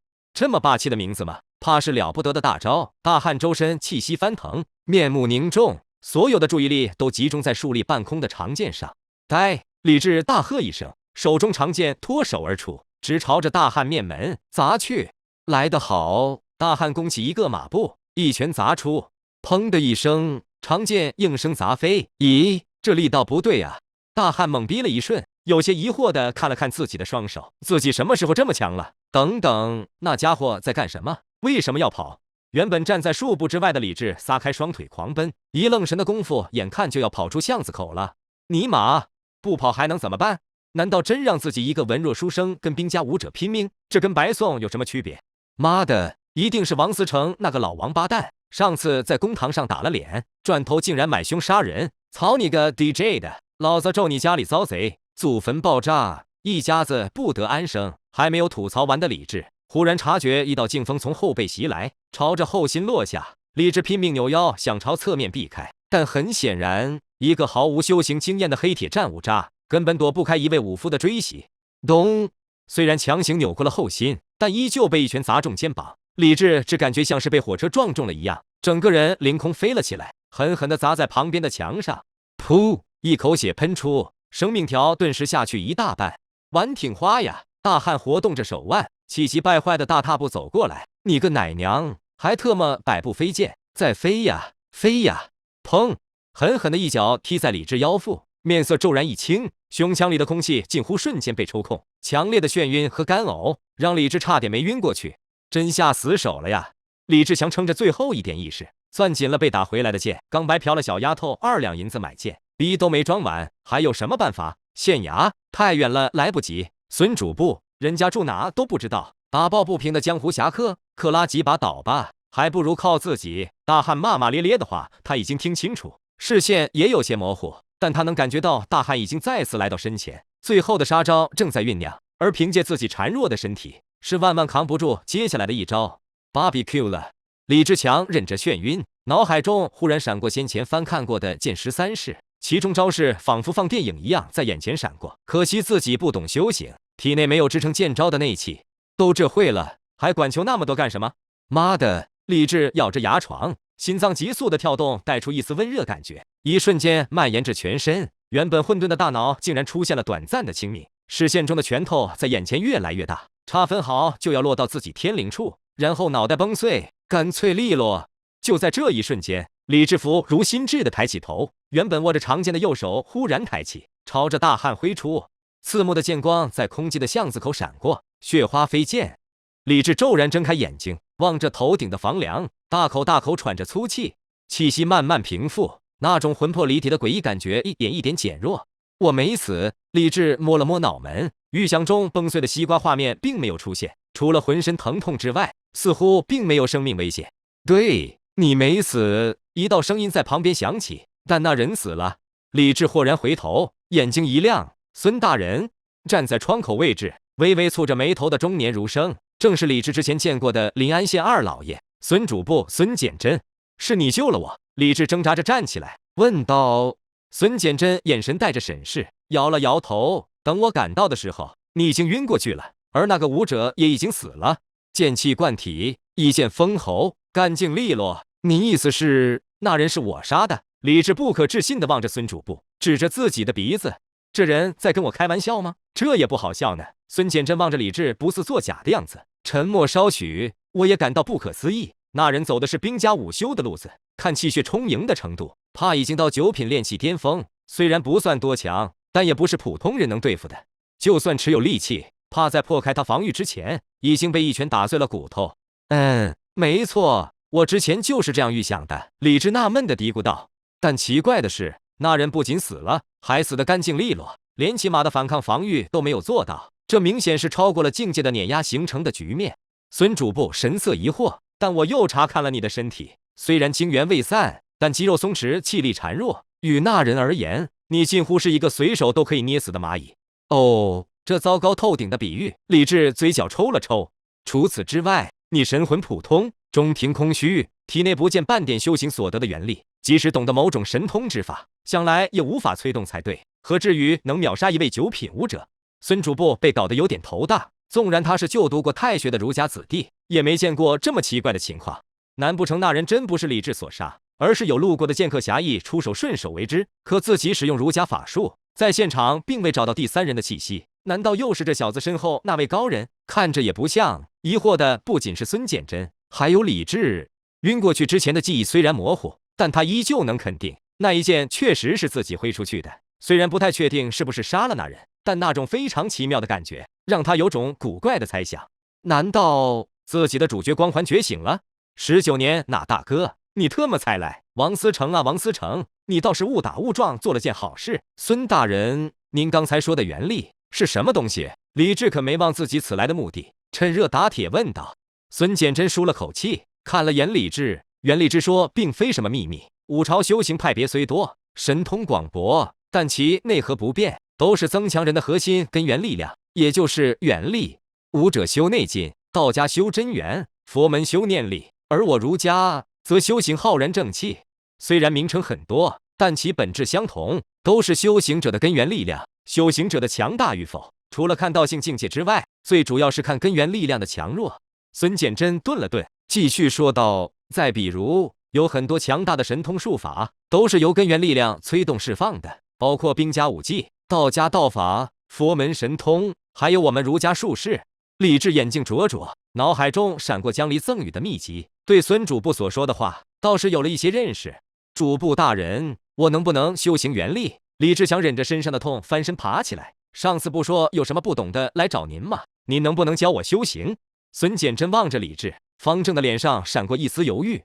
李治背后必然是有人的，而且还是一位远比自己强大数倍的大人物。若是李治想要修行，何至于不去求助那人？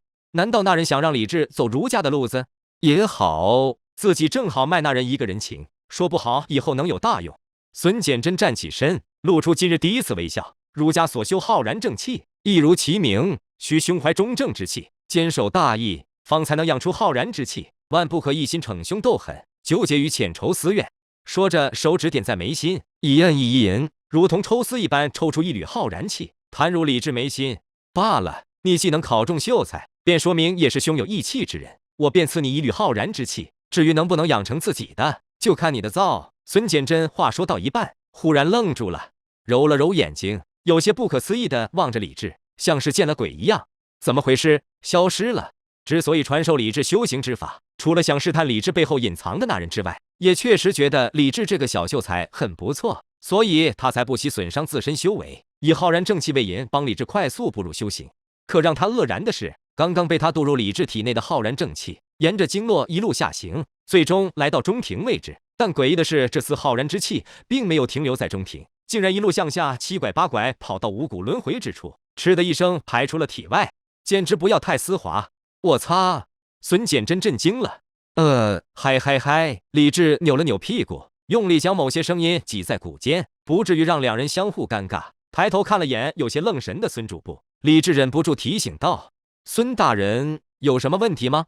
孙简真晃了晃脑袋，双手并拢按在眉心，抽出一根明显粗了一丝的浩然正气，再次渡入李治体内。噗！李治面色涨红，双脚抠着地面，无地自容。孙简真不信邪了，堂堂儒家浩然正气钻进李治体内之后，竟然扯淡的变成了屁，还被丝滑顺畅的放了出来。还有比这更扯的事吗？杠上了，再来！又一股浩然正气被抽离，渡入李治体内。李治面色涨红，双腿颤抖，死死的控制着两半尊臀。可诡异的是，他很清楚的察觉到一股气流在体内盘旋，顺着大肠小肠一路向下，强硬的重开了后院门户。嘟！再来！咚！再来！砰！比其娘之，比其老娘之！半小时后，面色苍白的孙简真扶着墙壁，大口喘着粗气，只感觉咽喉处火辣辣的疼，急忙僵硬的扭过脖子。这小子有毒啊！倚靠在床边的李治已经麻了，不仅人麻了，屁股也麻。天哪，到底发什么事？我特么一辈子都没放过这么多屁呀！天漏之体，绝逼天漏之体！孙简真踉跄坐倒，捂着胸口，只感觉头晕眼花。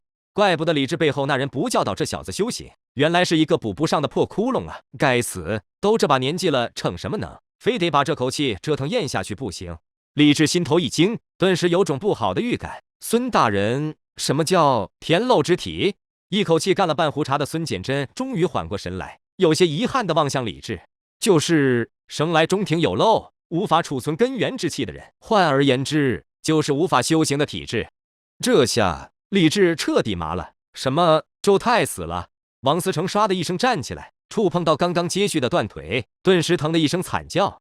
怎么回事？你不是说周泰是兵家武修，一旦出手万无一失吗？怎么会这样？坐在下手位置的是一个穿着墨色锦袍的中年男人，听到王思成的喝问，禁不住眉头轻皱。哼，这事该我问你才对，你不是说目标只是一个寻常文弱书生吗？怎么会有击杀周泰的实力？鬼知道怎么回事，王思成是有苦说不出。那天从衙门回来之后，王思成发现家里遭了贼，不仅里里外外被人洗劫一空，就连小谢的情趣底裤上绣的金丝都被抽了个干净。最主要是他积累了几十年的老本，为此还专门修建的密室也被翻了个底朝天，真正的一滴都不剩。暴怒之下的王思成顿时将前后积攒的火气全部发泄到了李治身上，索性筹了些钱财，找到临安县的黑刀子出手，想在李治身上出掉这口恶气。他实在没想到，一个住在太平乡的泥腿子小书生，竟会是一个扮猪吃虎的狠角色。怪不得姓孙的当着那么多人面袒护那小子，还动了收为弟子的念头，却一丁点消息都没透露给自己。妈的，读书人果真是一群老淫婢！现在怎么办？已经有些慌神的王思成不得不求助眼前这个被临安县富豪官绅称之为黑刀子的赵泰安，一个专门接受黑单雇佣，充当某些大人物手中刀的狠角色。赵泰安冷哼一声，既然接了大人的单子，那便不会让大人失望。9品不行，那便8品、7品。既然被我赵泰安盯上，那他就只有死这一条路。不过王大人信息不实，导致我的人就这么死了，这件事怕是得给我一个交代。赵泰安伸出一根手指，1000两，今天晚上就要。1000两？你怎么不去抢？王思成气急败坏，怒道：“你看看我家现在哪还有1000两？”赵泰安咧嘴，露出森白的牙齿。这临安城什么事能瞒得过我？大人在临安西市开设的店铺日进斗金，可是看的人十足眼热。别说1000两，就算1万两，想必大人也一样筹得到。除非你不想让李致死。记住，1000两，今晚就要。王思成面色阴晴不定，望着转身离开的赵泰安，终于还是咬了咬牙。周泰的死并没有引起多大的动静，这类被某些大人物充当刀子的角色，甚至连基本的户籍档案都没有。出事之后只能当作外来黑户处理，就算没有孙主簿压下，也不会有谁闲得无事追究死因。李治离开孙主簿家之后，特地留意了一番之前争斗的巷子，发现尸体早就不见了，现场也被人打扫得很干净，仿佛那件事根本没有发生过一样。悬着的一颗心终于落地，看看天色已经暗下来了，李治便不再停留，马不停蹄地往家赶。刚刚走到太平巷口，就看到一大一小2道娇俏身影并肩而立，远远地望着自己。阿离，小玲，李治心中微暖，快步迎了上去。天这么黑，不用出来等我的，赶紧回家吧。哼，若不是姐姐非要拉着我，我才懒得在这等你。白灵傲娇地扬起下巴，说：“今天又去哪里鬼混了？这么晚才回来？”灵，江离略有嗔怒，视线落到李治身上后，好看的柳眉微微蹙起。志哥，你受伤了？哦，没事，不小心摔了一跤，不碍事。李治揉了揉肩膀，强忍着钻心的疼痛。他今日受的伤其实并不轻，一位9品炼气境界的武者全力之下，就算是蛮牛也足以被2拳打死。李治硬抗对方1拳1脚，若非孙主簿施以援手，以浩然真气活血化瘀，怕是他现在还无法下床。白灵感觉后背发冷，禁不住打了个哆嗦，抬眼偷偷望向江离，发现姐姐虽然没有再说什么，但那双略带着粉意的眸子却变得诡异而妖艳。小心点，我扶着你。江离很是自然地挽上李治的胳膊，慢慢朝家里走去。今天家里罕见地包了饺子，老太太并没有发现李治受伤的事，忙前忙后，看着兴致很不错。江离跑前跑后端茶倒水，情绪有些低落。而白灵一改往日的活泼，竟然乖巧地坐在桌边，时不时偷偷看一眼江离。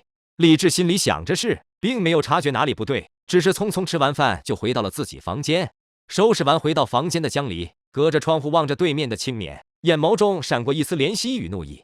灵，一直守在旁边的白灵抬头，乖巧地走过来：“你去临安县转一转，看看究竟是谁伤了我志哥。”江离依旧如水一般温柔，只不过听到白灵耳中，却明显察觉到他极度压抑的愤怒。好，白灵转身就走。等一下，江离再次叫住白灵，沉默了一会，毕竟是别人的地盘，说不好太过高调，反而会给志哥惹来麻烦。对那些可能抱有敌意的人，稍微警告一下便好。是。开门关门，一道白光闪烁而过，白灵的身影瞬间消失在原地。江离端坐在窗前，映着月色观望着对面的青年，如春水一般好看的眼眸中闪过温情。你是不想让我担心吗，傻瓜？房中，李治躺在床上，脑海中仔细回想着今日发生的事。兵家午休，虽然被各大宗派称之为下乘，但依旧有其独到之处，至少体躯的强度、速度和力量，决然不是寻常人能够比较。单纯以近战角度来看，怕是同等级无敌。这才是下3境末位，9品而已。李治伸出手，回想着之前挥剑的动作，在半空中轻轻挥动，眼中闪过一丝疑惑。明明自己没有任何根源力量，为何能催动剑13式中的剑招？又为何仅凭借一招拔剑式就秒杀了9品境炼气武者？虽然是出其不意，但这威力着实太大了些。李治眼中神光闪烁，带着抑制不住的激动。既然自己能依靠不知名的力量催动剑13式，那是不是意味着也有可能催动其他武技，甚至于旁门神通？越想越兴奋，激动之下一翻身，触碰到受伤的肩部，顿时忍不住一声惨叫。这个老六下手真他妈狠！李治无奈翻身趴下，心中虽然很想尝试自己的猜想，但想着老娘江离都在家，容易引起他们担心。二来今天受了伤，动一下都费劲，还是改天找机会再试吧。刚想睡觉，门外传来轻微的敲门声。志哥睡了吗？江离的声音传来，软如娇媚，还带着一丝窘迫。阿离，大半夜跑我房间干什么？李治披上衣服，打开房门，江离俏生生站在门外，手上端着药酒，俏脸微红，一双如明月般好看的眼眸满是担忧。志哥，看你受伤了，想着帮你擦点药酒，好得快些。江离忧心地说道。没事的，就一些小伤。李治笑了笑，伸手想接过药酒，我自己来就行，你先回去休息吧。江离没有动，长长的睫毛眨动，眼神虽然温柔，却带着一丝倔强。好吧，李治无奈转身，脱下衣服，呲着牙趴在床上。江离的小脸刷的一下就红了。李治身上虽说没多少肌肉，但好在线条匀称，皮肤紧致细腻，尤其是靠得近些，可以清楚地感受到淡淡的温热气息，一种足以调动女性荷尔蒙的阳刚之气。我要开始了！堂堂大荒王族，竟然像一个手足无措的小姑娘一样，甚至都开始结巴了。李治感到有些好笑，侧着脸瞥了一眼江离，笑道：“就我这姿势，紧张的该是我才对吧？”哈哈。江离咬着嘴唇，纤细如玉的手指沾着药酒，轻轻摁在肩膀上的淤青处，原本略带有几分娇羞的眸中，慢慢涌上一股怜惜与心疼。伤得很重呢，江离轻声说道，眼中竟然涌上一层薄薄的水雾。因为背着趴在床上的关系，李治并没有看到江离的表情变化，只是微微蹙着眉头，一边开解着这个心思软腻的小姑娘。没事，缓2天就好了，你可千万不要告诉我娘。老太太看着挺爽朗泼辣，其实心软着呢。李治叹了口气，自从老爷子死后，这个家便是他操持着。那时我还小，孤儿寡母生活不易，所以他只能装出一副泼辣性格也好，平日里我娘俩不吃亏。他最大的心愿便是我能平平安安的，别跟我爹一样折在半道上。江离抿着嘴唇，眼眸慢慢弯起，变得一副莫名的娇羞模样。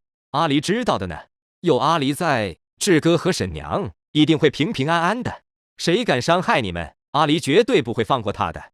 临安城中心最高的钟楼上，白灵慵懒地坐在楼顶，翘着小腿，一脸忧郁。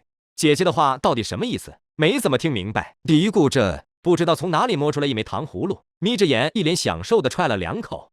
对李治抱有敌意的人，有谁呢？让我想想。小丫头歪着脑袋想了想，似乎除了那个老王八蛋之外，再没有其他人了。清华寺的那几个老秃驴算不？反正看着就不顺眼。那就先去那什么思成家吧。上次从他家捡到的银子已经花了不少，要不要再捡些？小丫头心想着，3两口吃完糖葫芦，从塔楼上一步跨出，化作一道白虹消失在原地。再次出现的时候，已经是王思成府宅外。都修好了，原本坍塌的院墙已经重新修缮，破损的主殿也进行了修补，连那2个石狮子都搬了出来，重新放到大门口。白灵兴奋地活动了一番手腕，如玉一般纤细的小手轻轻一挥，那2个石狮子便唰的一声飞起，朝着刚刚修补回来的主厅砸去。我操！远远传来一声怒吼，王思成面色煞白，气急败坏地从偏厅钻出来，看着塌了一半的厅堂和废墟中栩栩如生的2只石狮子，顿时脸都绿了。太过分了，太过分了呀！砸了2次已经，我特么刚刚修好。王思成像是死了爹一样发出一声惨叫，你们这群废物玩意，还他妈愣着干什么？出去把那该死的混球给老子抓回来呀！惊慌失措的下人提起棍棒，掉头往外跑。王思成踮着脚跑了2步，忽然想起了什么，面色煞白的掉头跑向后堂。为了在短时间内筹够1000两银子，他可是咬牙卖掉了一处商铺，买家送过来的现银还放在后堂，都没来得及清点。老天爷，你可莫要跟老夫开这种玩笑！王思成连滚带爬的跑到后堂，一眼就看到被打开依然空空如也的银箱，顿时觉得整个天都黑了一样。狗日的，狗日的哇！惨叫声中，砰的一声栽倒在地。隔了2条街的巷口，白灵呲着小虎牙咬了口银锭，顿时眉开眼笑，运气真好，又捡到银子了。小丫头心情大好，小垫着脚尖一蹦一跳，还哼起了歌。临安真是个好地方，到处能捡到银子，嘻嘻，明天又可以买好吃的了。一身白色长裙的小丫头欢快地走在大街上，弦乐西斜，在小姑娘身后拖出长长的阴影。小姑娘，刚才的事可是你做的？幽深的巷子口，一个男人挡在前面，神色冷峻，带着戾气。此人正是来找王思成拿钱的黑刀子赵泰安。结果看到王思成死妈一样跪在地上痛哭，不仅刚刚修好的府邸被砸塌了大半，连带着刚刚筹到的1000两也不翼而飞。他果断追了出来，结果出乎意料的是，竟然发现凶手竟是一个人畜无害的小姑娘。哼，知道临安城为什么没人抢我生意吗？赵泰安冷笑道：“因为敢这么做的，我都送他见了阎王。小姑娘，你胆子不小吗？”白灵歪着脑袋扫了一眼赵泰安，嘀咕道：“有病！”也不管他，自顾自往清华寺方向走去。除了教训王思成之外，他还要教训那几个秃驴和尚，这可是姐姐交代的任务。站住！赵泰安脚下微动，闪身挡在白灵身前，眼中闪过一丝玩弄意味。呵呵，模样倒是水灵。若是放在平时，老子说不好会网开一面饶了你，但你拿了不该拿的东西，今日便容不得你离开了。下辈子可要记得，有些东西动不得。一道白光骤然乍现，话还没说完的赵泰安面色骤变，只觉得什么东西砸中了自己，恐怖的巨力瞬间将他掀飞出去。啪！赵泰安像只断线的风筝一样飞起，狠狠地砸落在巷子深处，一座废弃小楼轰的一声塌了大半。小丫头很是随意地拍了拍手，不耐烦地呸了一声：“废话真多。”第二天一早，李治刚刚起床，就听到门外一阵喧嚷，索性叼着牙刷走出院门，正巧看见乔安穿着工服跑出来。怎么了？这是慌慌张张的。乔安一边整理差役制服，一边翻着白眼，还能有什么事？又是王思成呗，不安分的老东西，一大早跑衙门报案，他不就是主管案司的头吗？发生什么事了？李治一边刷牙一边问道。听说是府宅被人砸了，跟上次一样，又是那2只石狮子，被人扔到刚修缮过的正堂房顶上，结果连带着偏厅压塌了一半。也真是，也不知道谁这个有性格，喜欢扔石头疙瘩玩。哦，还听说宅里银子也失窃了。这小老头最近有点衰神附体的感觉，老走背字。李治乐了，就连心里那丝不爽都烟消云散了。怎么说呢？只能说临安县是个好地方，民风淳朴，多出仗义出手的侠客。好了，回头找你吃酒，我先去衙门了。乔安急匆匆地离开了。李治心情大好，看到蹦蹦跳跳走过来的傲娇小丫头，都觉得顺眼了许多。昨晚干什么去了？那么晚才回来？李治一边漱口一边问道：“看你心情不错，难不成又捡钱了？”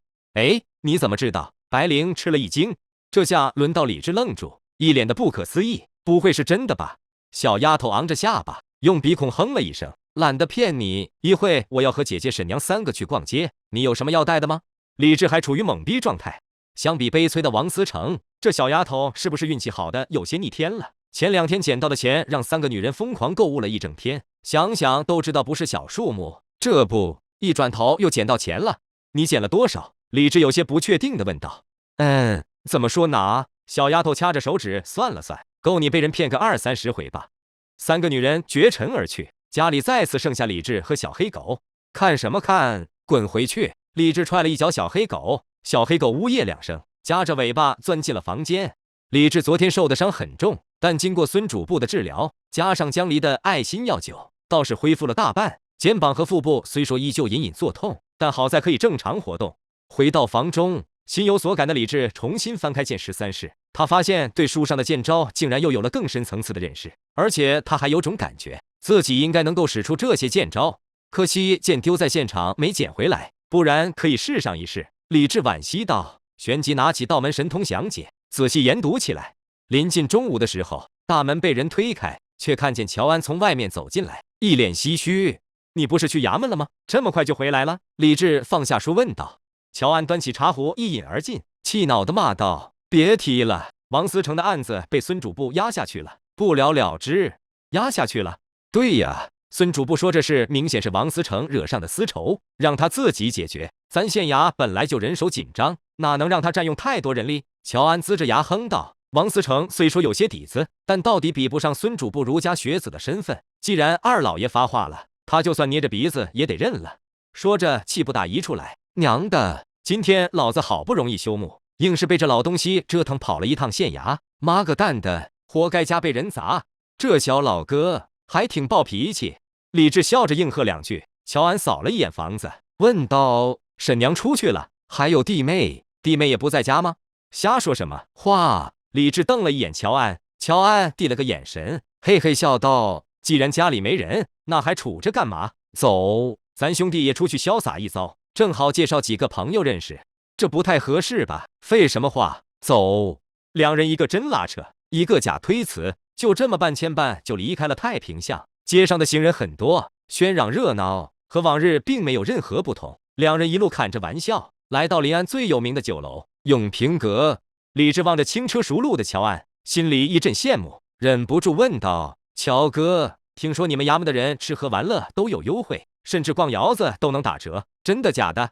乔安愣了愣，扯几把蛋：“我好歹也是临安县公职人员，这点脸面还是要的。什么优惠，什么打折，谁特奶奶的造谣生事？看我不撕烂他的嘴！”还好还好，这么一说，衙门公职人员也就那样了。亏自己之前还那么羡慕，吃饭喝酒逛窑子这种事还要钱，开什么玩笑？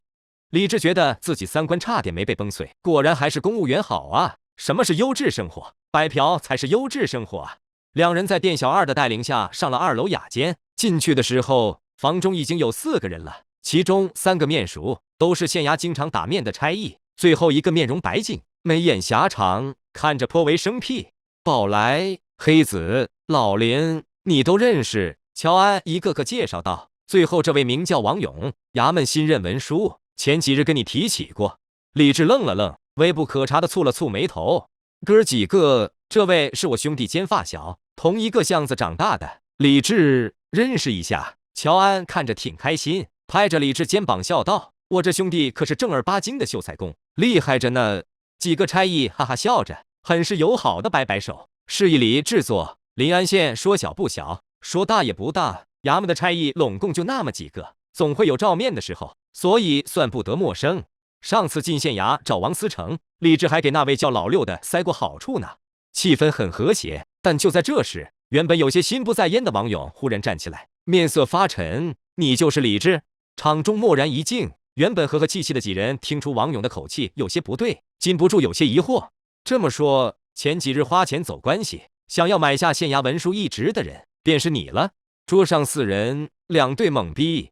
没错，李治微微仰着头，笑眯眯地盯着王勇。所以说，就是你顶了我的包？胡说八道！文书一职本就是我的。王勇怒不可遏，铁青着脸盯着李治。反倒是你，买职不成便心生恶念，雇佣凶徒砸了王思成府宅，打伤王思成。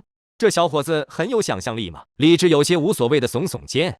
说起来，我确实朝着王思成家里扔过板砖，谁让他讹我钱来着？但雇佣凶徒伤人砸府这种蹲监坐牢的事，我可没干过。我可是读书人，读书人怎么可能干这种粗鄙的事？李治眯着眼笑道。王勇张了张嘴，想要狠狠地反驳李治，却发现似乎没有什么有力的词藻能击溃读书人这3个字。他很想说自己也是读书人，只不过没有考中秀才罢了，但总觉得这话说出来没有底气。哼，不管你如何狡辩，也掩盖不了你干的苟且事，只是不知道你用了什么办法讨好孙主簿为你开脱，否则凭借你这卑贱的出身，早就被王思成打入大牢。王勇眼珠子发红，咬牙切齿地说道。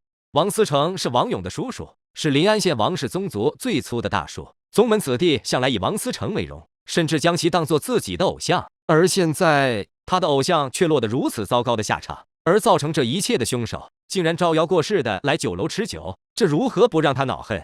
几个相熟的衙役表情有些尴尬，若非同属一个衙门体系，加上有人买单，他们也不会跟一个新人出来吃酒。结果倒好，如此沉不住气，把场面搞得这般僵硬，倒让他们有些难办了。但王勇显然没有看到众人的脸色，而是一气指使地望着李治。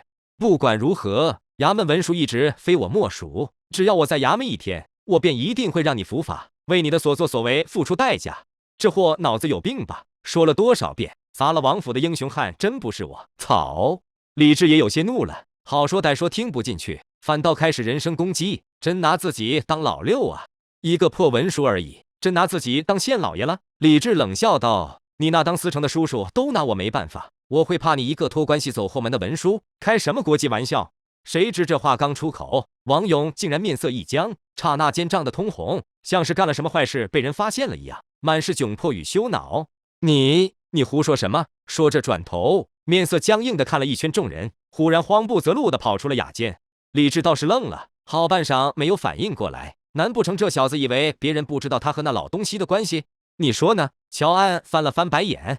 王勇一走，场面倒是冷清了下来。乔安有些尴尬的拍拍李治的肩膀，不好意思啊，兄弟，我真不知道你和王勇还有这茬事。草，让你撞人白眼上了。其他几人也开始打圆场。无事，反正吃饭喝酒有咱们兄弟就行。王思成那老东西，咱兄弟本就看不上眼。对呀对呀，来，喝酒喝酒。李治倒也想得明白，这些差役和王勇虽然在一个衙门，但说到底没有太多交集。之所以应王勇的酒宴，不过是想借此跟王思成拉近关系而已。结果自己一来，这场小范围酒会直接被自己砸了个稀巴烂。各位大哥，今日是我扫了诸位的兴，这顿酒你们放开了喝，账算我乔哥头上。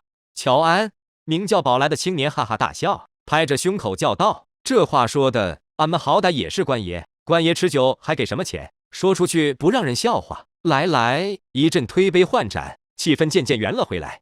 不过李治心里倒是越来越郁闷，之前没怎么在意王府的事，反正砸了就砸了，跟自己又没什么关系。但谁知现在这口锅竟然结结实实扣自己头上了，不仅招来了杀手，还莫名其妙拉了一大堆仇恨。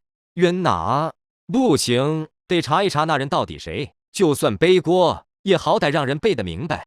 咚！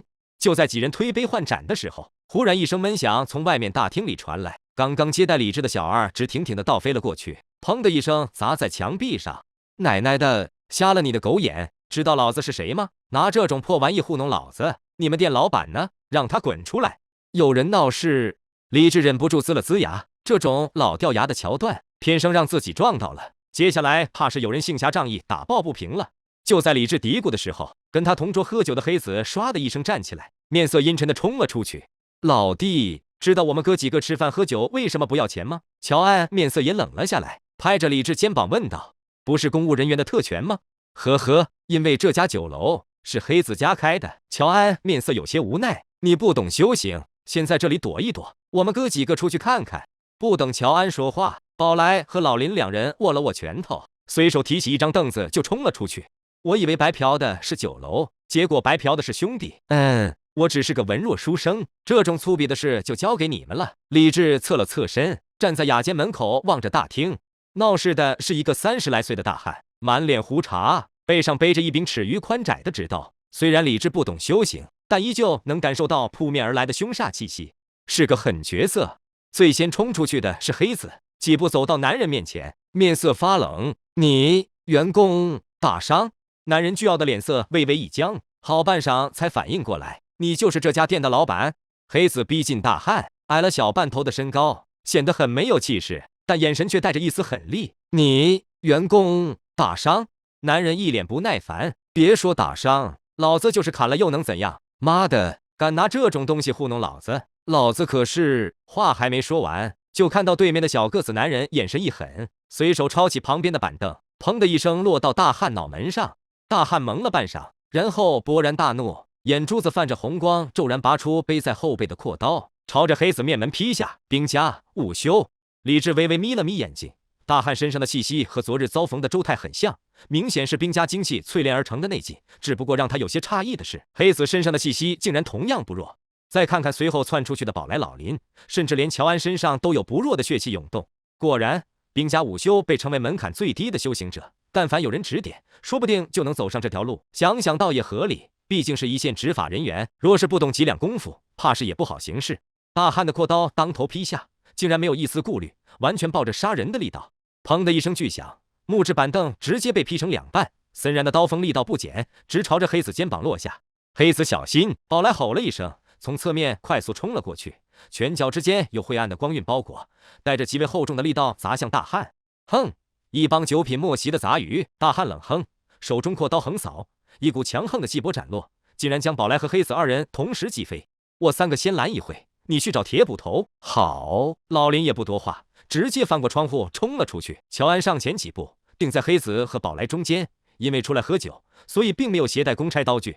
你不是临安本地人吧？乔安眯着眼睛，身上开始有厚重的精血气息搏动。临安的修行者都有在县衙登记造册，似乎并没有一个使用阔刀的八品炼蛊境武修，是又怎么样？大汉冷笑，根本不把乔安等人放在眼里。刚才那小杂鱼是喊人去了吗？虽然老子也想看看小小临安城能有多厉害的人物，但可惜老子可没时间跟你们这帮杂鱼玩。大汉冷笑着，手中刀锋一转，瞬间出现在乔安身前，强大的刀芒掠过，竟然将方圆数米之内的桌椅全部斩碎。乔安等人急忙退避，境界的压制加上没有趁手兵器，几乎没办法和大汉正面对抗，只能游走在四周找机会。李治躲在回廊处，死死盯着纠缠在一起的4人，打不过这大汉，貌似根本没有认真，再拖下去怕是要出事。希望来得及。短暂的接触之后，大汉忽然大喝一声，周身气芒高涨，刀光扫过，撤退不及的宝来直接被刀芒卷中，肩膀处顿时出现一道深可见骨的血痕，紧接着是黑子。虽然躲开了刀芒，但却被大汉近身，一脚落在胸口处，整个人被恐怖的力道踹飞，狠狠撞在墙上。哈哈哈！你们这群杂鱼瞧好了，什么才是真正的武修？大汉狂笑着冲向乔安，手中阔刀遥遥举起，雄厚的气芒在刀锋之上缠绕，然后重重落下。破！乔安面色骤然变化，炼蛊境界的武修早就可以内进外放，加上明显有增持效果的武技，几乎可以媲美7品修行者，而他不过一个9品，根本不是对手。力量和速度相差太远，他根本挡不住这一刀。该死！老乔、黑子和宝来面色瞬间失去了颜色，想要扑救却已经来不及，只能眼睁睁看着大汉的刀芒落向乔安胸口。然而就在这时，大汉周围的空气忽然轻微抖动，淡淡的黑色气息凭空滋生，蠕动着化作数道手指粗细的黑色丝线，如同长蛇一样窜动，诡异的缠住了大汉劈出去的阔刀。这还没完，就在大汉愣神的功夫，又有黑色气线从地面钻出，缠绕在大汉双腿双臂处，眨眼间就将整个人控制在了原地。该死，什么鬼东西？大汉愣了一瞬之后，顿时反应过来，怒吼着开始挣扎，缠绕在刀锋处的黑色丝线开始绷直断裂，紧接着是身上的黑线，显然无法真正困住一名8品境界的武者，在剧烈挣扎之下，很快就断裂2根，剩下的2根明显坚持不了多久。而就在这时，一道金光从窗外闪过，横跨数十米距离，闪电般落到大汉肩膀位置，大汉几乎无从反应，就被金光洞穿了肩胛骨。那是一柄刀，一柄临安捕快的制式钢刀。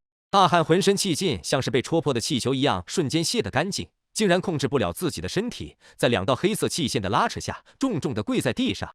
捕头！乔安面色一喜，来人正是临安县衙的捕头，乔安的顶头上司。铁流黝黑冷硬的脸上没有丝毫表情，视线落在大汉双臂处，正在徐徐消散的黑色气线上面，眉头微微一皱。道门神通进到71，黑省。铁流那双似乎能洞察一切的眸子扫过整个大厅，在李治身上微微停留了一瞬后，最终收回了视线。带走！你敢？大汉挣扎着抬起头，眼睛凶狠地盯着铁流。老子可是开阳宗的弟子，你一个小小捕快，不怕死吗？放开我！要不是用这等肮脏手段暗算，老子能把你们这些小杂鱼全部剁成肉泥！快放开！砰的一声，被横握在铁流手中的钢刀反抽，刀脊在大汉脖子上一划而过。正在嚣张呼喊的大汉顿时脑袋一歪，晕死过去。林州、宝来，你2个把这家伙带回去，关进大牢。是。老林二话不说，一根铁锁往大汉脖子上一套，拖上就走。乔安、吴大刚，你俩跟我走。是。乔安给李治使了个眼色，跟在铁流身后离开了酒楼。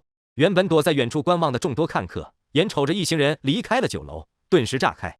刚才那是铁捕头吧？可真厉害，一刀就制服了那个大汉。那可不，铁捕头可是咱临安第一高手，据说是一位中3境的武修。就刚才这莽汉，就算来10个也不是对手。开阳宗是什么地方？我貌似听那汉子说是开阳宗的弟子，开阳宗都不知道，那可是宿州府最强大的宗门之一。据说开阳宗宗主可是上3境的修行者，老厉害了。站在角落的李治并没有听到周围人的喧哗，而是盯着摊开在胸前的双手，眼神火热。他现在终于可以确定一件事，他不仅能使出武者剑技剑13式，也能使出道门神通。尽管他体内没有任何根源力量，回到家的李治依旧没有从震惊中缓过来。就在刚才看到乔安遭遇危机，即将被阔刀劈中的瞬间，情急之下脑海中闪过道门神通详解中记录的道法神通，结果符如心智，只是按照通解中的手印随意来了一下，还真就使出了进到71的黑省，就离谱。不过这到底怎么回事？最初的兴奋平息之后，李治越想越忐忑。按照孙主簿的说法，神通术法的施展必然需要根源能力的支撑，可自己天漏之体，体内根本容纳不了任何根源能力，那支撑施展道门神通的力量又是什么？李治心里有些打鼓，原本想要跟家里人分享的冲动逐渐消散。虽说对这个世界还不甚了解，但身为骨灰级小说爱好者，他可是见识过各种各样的死亡设定，那些因为过于招摇而被主角砍翻的例子更是不在少数。不能问，不能说，打死都不能开口。李治在心里一遍又一遍地告诫自己，对，稳住自己文弱书生的人设，够着发育。什么时候弄清楚是怎么回事，满级6神装可以1打5的时候，再挺直腰杆说一声，在座的都是垃圾。快到中午的时候，老太太带着江离姐妹2人得胜而归，大包小包一大堆，连带着雇佣的店小哥都累得跟狗一样。看到这种情况，李治不禁又有些羡慕起来。小玲妹子，下次捡钱的时候能不能带上我？我也想捡点钱花。小玲揣着糖葫芦，傲娇地哼了一声：“你少被人骗钱就行，能不能不提这茬？”呵呵呵。看着斗嘴的2人，站在一边的江离惹得掩嘴轻笑，映着薄薄的粉黛，不禁整个小院黯然失色。老太太闻声凑过来，有些疑惑地盯着3人：“骗钱？谁被骗钱了？”李治连忙一把将老太太拦到一边，被王思成骗钱的事可千万不能让老太太知道，不然提着提刀跟衙门的人拼命之前，说不好会先把自己给剁了。志哥，我给你买了件衣服，你穿上试一下吧。江离从包里拿出一件银灰色纹边如是长衫，这是由我江南特有的云锦缝制，质感柔软轻薄，正适合4月晚春光景。这不好吧？我怎么能让你买东西？好歹我也是7尺肮脏汉子。没事，反正是小玲捡来的钱，我去换衣服。换上江南锦缎如是服的李治从房间走出来，纵然是一直鼻孔朝天的白灵都忍不住多看了一眼。李治身材线条本就匀称，加上皮肤白皙，眉目清秀，尤其是那双眼睛自带神韵，如同天上的星星一样好看。再搭上一身得体的乳衫，更显得温文帅气。有道是陌上人如玉，公子是无双，也就长我这样了吧。李治很是臭屁的笑道，却惹来白灵一个大大的白眼。江离望着李治，那双带着桃粉色的眸子更是闪烁着涟漪，如同春水一样波光荡漾。老太太坐在门口藤椅上，一会看看自己帅气的儿子，一会又看看优雅精致的江离，忍不住一阵啧嘴，简直金童玉女一样般配。不行，得找时间好好跟儿子说说，让他赶紧表个态。要是混小子敢不同意，那就拿他老爹挖出来，让他爹去说。原本李治还担心家里添了2张嘴后开销变多，日子会变得更加艰难。谁曾想之前1个月才能吃上的牛肉，现在顿顿少不了，时不时还能添个烧鸡烤鹅，各类精致的点心，甚至连城南的梨花酿都有了，就很离谱。李治打了个饱嗝，不禁感慨道：还找什么工做，挣什么钱？有这一尊财神娘娘在家里，足够一家人齐整而躺平了。难不成自己的穿越金手指就是这个没胸没屁股却唯独财运逆天的傲娇小太妹？正在李治准备如何讨好白灵，好让自己能继续享受白嫖生活的时候，乔安从门外闯进来，神色有些凝重。这么快就回来了？看到乔安来了，江离站起来微微行服礼，然后转身进了房间，完全是一副闺中女眷的态度。至于白灵根本无所谓，灵巧的小舌头舔着糖葫芦，看都不带看的。哦，回来拿点东西，一会就走。乔安擦了把嘴，气喘吁吁的道：过来是提醒你一下，最近没事别乱跑，婶娘和弟妹也别出门，免得惹上麻烦。怎么了？李治奇怪问道。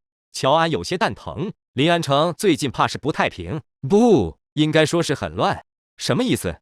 乔安顿了顿，索性直接坐下。咱今早撞见的那人名叫长虎，是开阳宗的弟子。开阳宗知道吧？宿州府境内的一个修行宗门，因为教义缘故，一众弟子都比较嚣张，风闻并不好。好吧，那夯货不是重点。乔安缓了口气，从昨晚开始，就有不少外地修行者进入临安，除了开阳宗之外，还有太行山、荆帮、五行门等10几个宿州府境内有名的宗派，甚至于衙门还收到北天门弟子来临安的消息。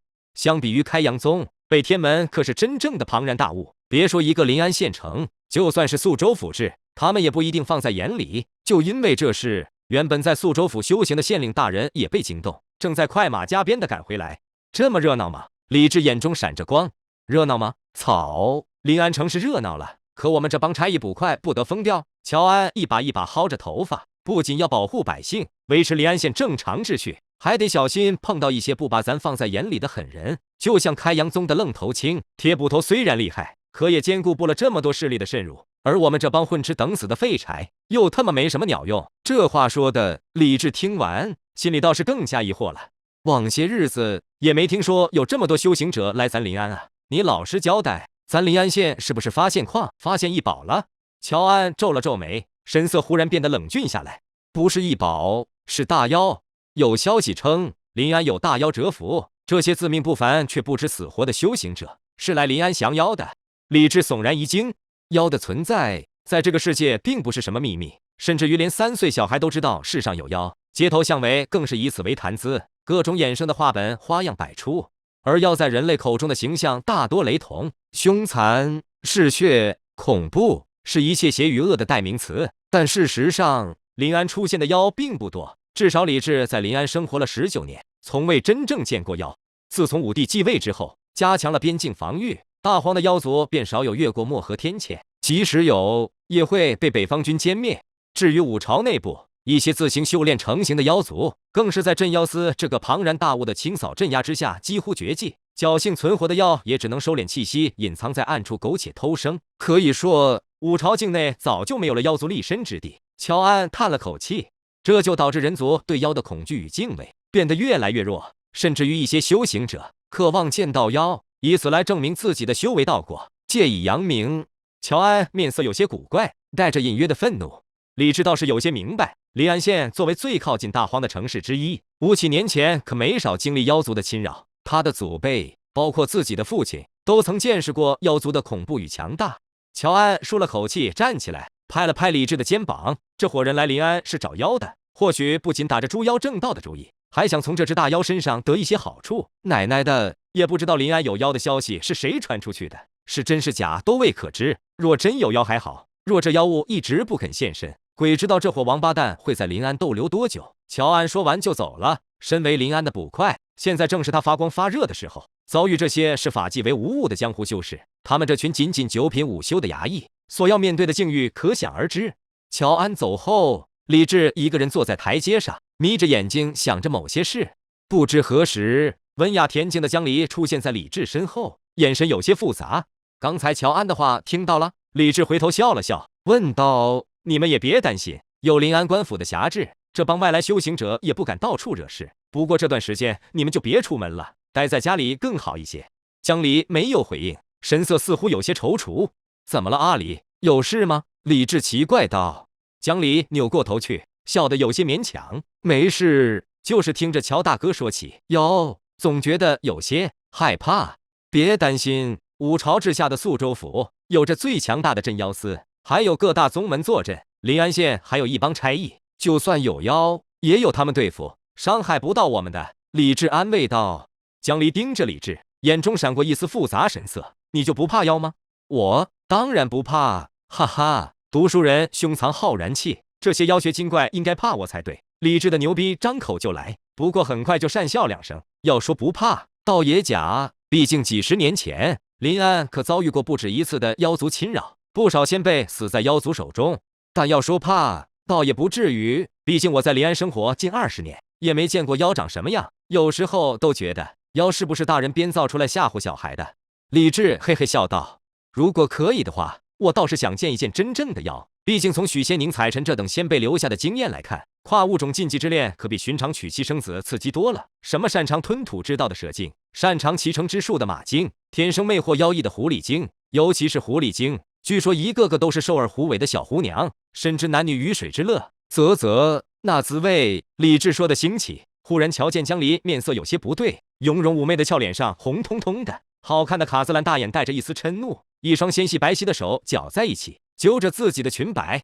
你没事吧？李治奇怪道。要你管。江离娇哼一声，转身走进房间，砰的一声关上了房门。这女人，我说狐狸精，关你什么事？李治翻了翻白眼。乔安带来的消息对李治来说并没有太大的影响，毕竟外地修行者进城，最先头疼的应该是衙门，而自己虽然不是修行者，但也不是之前手无缚鸡之力的书生了。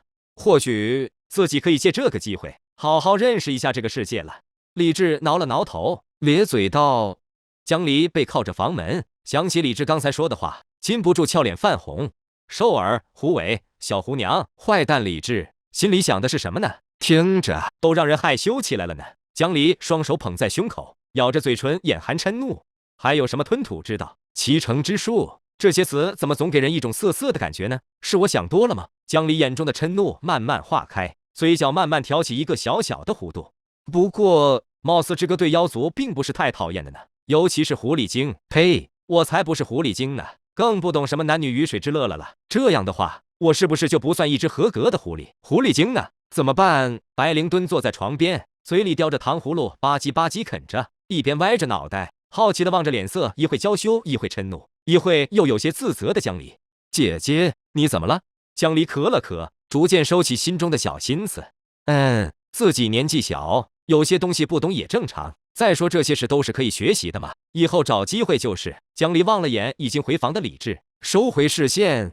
看来咱们上次去清华寺的时候，气息有所泄露，被那帮和尚感知到了，所以才惹来这么多人族修士。江离并没有责怪的意思，人族修行者有不少专门针对妖族的法器，尤其是佛道两宗，再加上白灵破除清华寺护寺法阵的时候，免不了有轻微的气息泄露，才暴露了行踪。怕什么？都是些杂鱼角色，我一只手就能拍死一片。白灵傲然道。胡闹！江离责备道。五朝修行体系繁杂，免不了有一些奇奇怪怪的神通术法，虽然威胁不到我们，但很可能让我们的行踪暴露。寻常修行者倒还罢了，镇妖司的那帮人可不容易对付。江离斟酌了一番，说道：你最近一段时间还是待家里，不要乱跑。有时间帮我搜集一些人类的书籍，我学点东西。咚！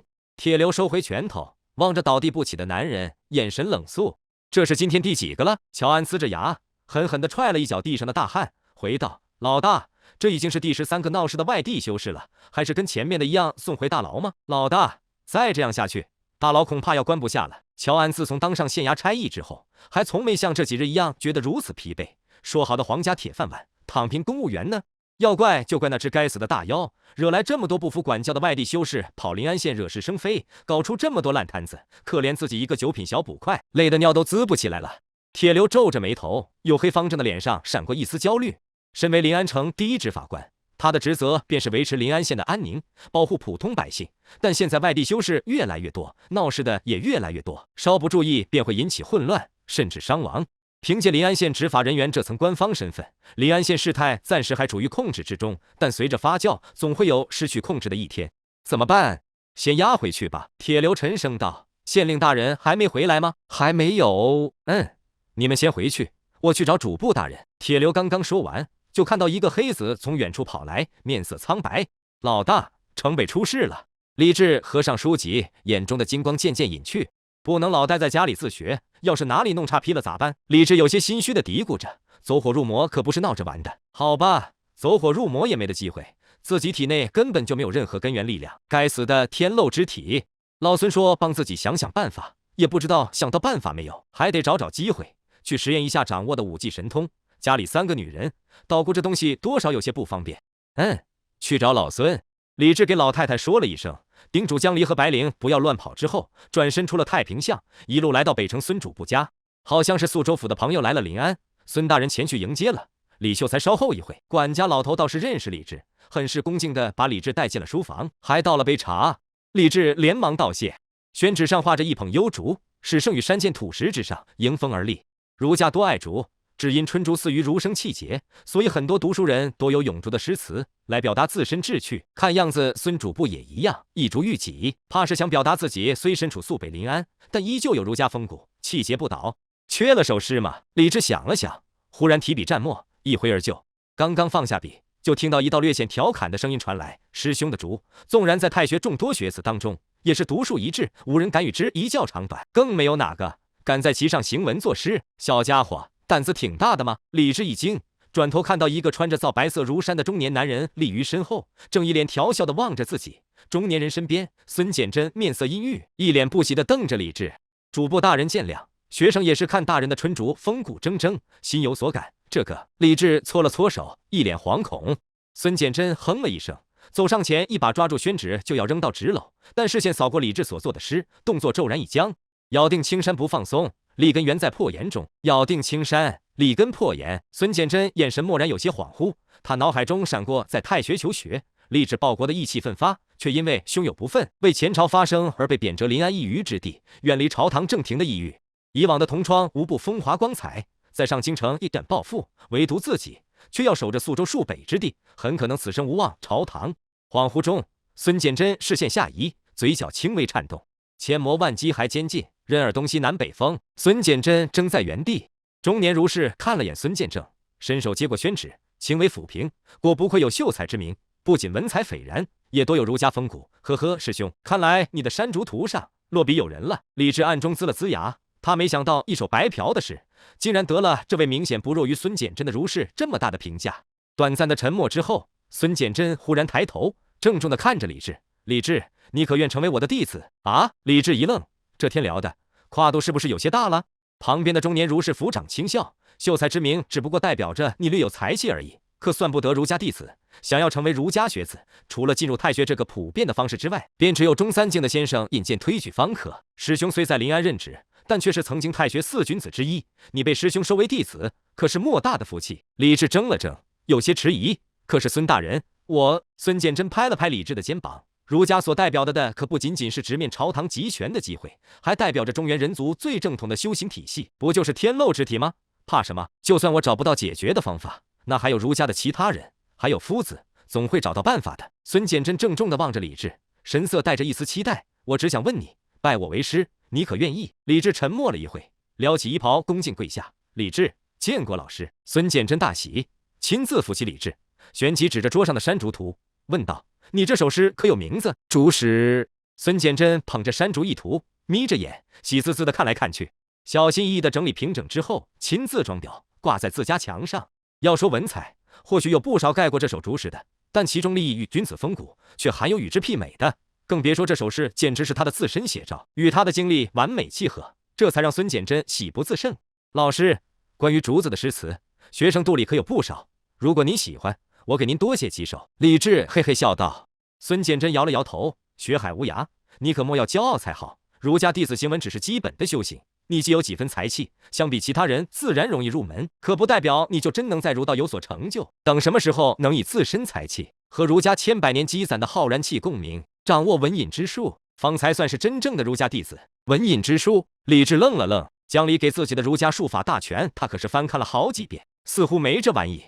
孙简真望着李治，脸上的笑容慢慢敛去，伸出手掌在身前虚握，同时开口诵道：“尘封不解醉，随影入中堂。”随着孙简真话音落下，李治忽然有种非常奇妙的感觉，仿佛某种玄之又玄的力量从冥冥中落下，坠入这大堂中一样。李治望着孙简真，慢慢瞪大了眼睛，只见他摊开的掌心处，一道风旋逐渐形成，慢慢变大，最终化作腰身粗细的诡异风卷，随着孙简真手掌握拢，迅速消泯不见。这就是文隐之术，简直跟吹牛逼一样。文隐之术乃儒家独有的神通法门，对境界和根源力量都没有要求，只需要累积才气，以才气共鸣儒门这千百年来积攒的浩然正气，便可借为己用。孙简真解释道：“天漏之体虽无法修行根源之气，但若你能感应儒家浩然气，掌握文隐之术，等同于掌握不弱于寻常修行者的力量。儒门术法皆小道耳，唯有这文隐之术，才是儒家最强大的神通法门，以自身才气共鸣儒家浩然正气，借为己用。才气是什么？简单来说，便是行文赋作的本事。作诗、作词、写文章，都是积累才气的一种方式。若是能写出足够好的文章，或者做出精彩绝艳的诗词，自然会有才气滋生。这只关乎于文学造诣，与修行体质无关。”李治的眼睛越来越亮，原来还可以这样玩吗？作为一名合格的穿越者，可以没钱，可以没修行天赋，但能没文化吗？出口成章办不到，但关键时候装个逼，还不是信手拈来？李治微不可察地挺直了腰背，这文隐之术，不正是给自己量身打造的外挂吗？妥了。孙简真看到李治的神色变化，微微颔首，看样子对修行文隐之术很有信心。呵呵，就这门神通而言，我敢说在座的各位都是垃圾。李治谦逊一笑，学生可以试试，既有如此信心，倒是好事。孙简真捋须笑道：“自儒家创成以来，数以千载，早就积累了庞大的浩然之气，想要以自身才气共鸣之，绝非易事。纵然是为师，也花了近10年的时间才勉强借用丝毫。不过别担心，为师会想办法助你积累才气。”孙简真笑道：“好了，我和你师叔有事要谈，你先回去吧。李治赶紧躬身行礼，退出了孙宅。一炷香后，躲在某个巷子深处的李治张着双臂，神色激动，一双墨黑色眼瞳带着让人无法理解的狂热。嗨嗨，来了。大风起兮云飞扬，毫无动静，腾云似涌烟，密雨如散丝。别说雨，天上连个云彩都没有。万古雷音的，千起火生风。李治瞪着死鱼眼，屏住了呼吸。但空旷幽深的巷子里，别说出现风火雷，连个屁都没有。说好的外挂呢？起码给个响声啊！床前明月光，疑是地上霜。枯藤老树昏鸦，大爷骑着大妈。呸！杀人放火金腰带。正埋头自嗨的李治忽然神色一顿，眼中闪过一丝疑惑。血腥味？这里怎么会有血腥味？李治扭头看向旁边的宅院，一缕淡淡的、几乎闻不到的血腥味飘过墙垣，轻轻刺激着李治的鼻腔。城北本就人少，再加上李治为了验证文饮之术，特意找了个偏僻的巷子，周围更是没什么人影，肯定出事了。自己要不要去看看？啪！李治甩手一巴掌扇脸上。现在临安城这么多修行者，随便拎一个出来，怕都不是自己能对付的。自己就没点逼数，敢凑这种热闹？报官，对，让衙门的人来处理。李治转身就跑，但忽然间身后血腥气味变得浓郁了数倍，一道浓郁的气浪后发先至，瞬间将李治整个人都笼罩。既然发现了，就别走了。森冷的气息瞬间触及李治后心，一只苍白的没有丝毫血色，但偏偏指甲漆黑一片的手掌探出，瞬间落到李治身上。我发现啥了？李治头皮发麻，察觉到身后几乎将他刺穿的灵锐气息，脚下快速一跺，咚！一道隐约的钟鸣响起，李治周身位置竟然凭空凝聚出一道金色的骨中虚影，拦在手掌之前，两者交击，撞出恐怖的气浪。佛门神通，金钟罩。那群死秃驴的人身后传来一声轻疑，恐怖的掌气不减反增，势必要将李治斩杀一样。但缓过神来的李治急速奔跑的同时，右手朝着虚空握拢，虚空扭曲，数根黑色气线剥离，迅速将那人整条手臂缠绕。黑绳，道门神通。砰砰声中，黑绳迅速崩断，但那人的声音却禁不住拔高了许多，似乎有些不可思议。你到底是什么人？怎么同时会佛家和道家两门神通？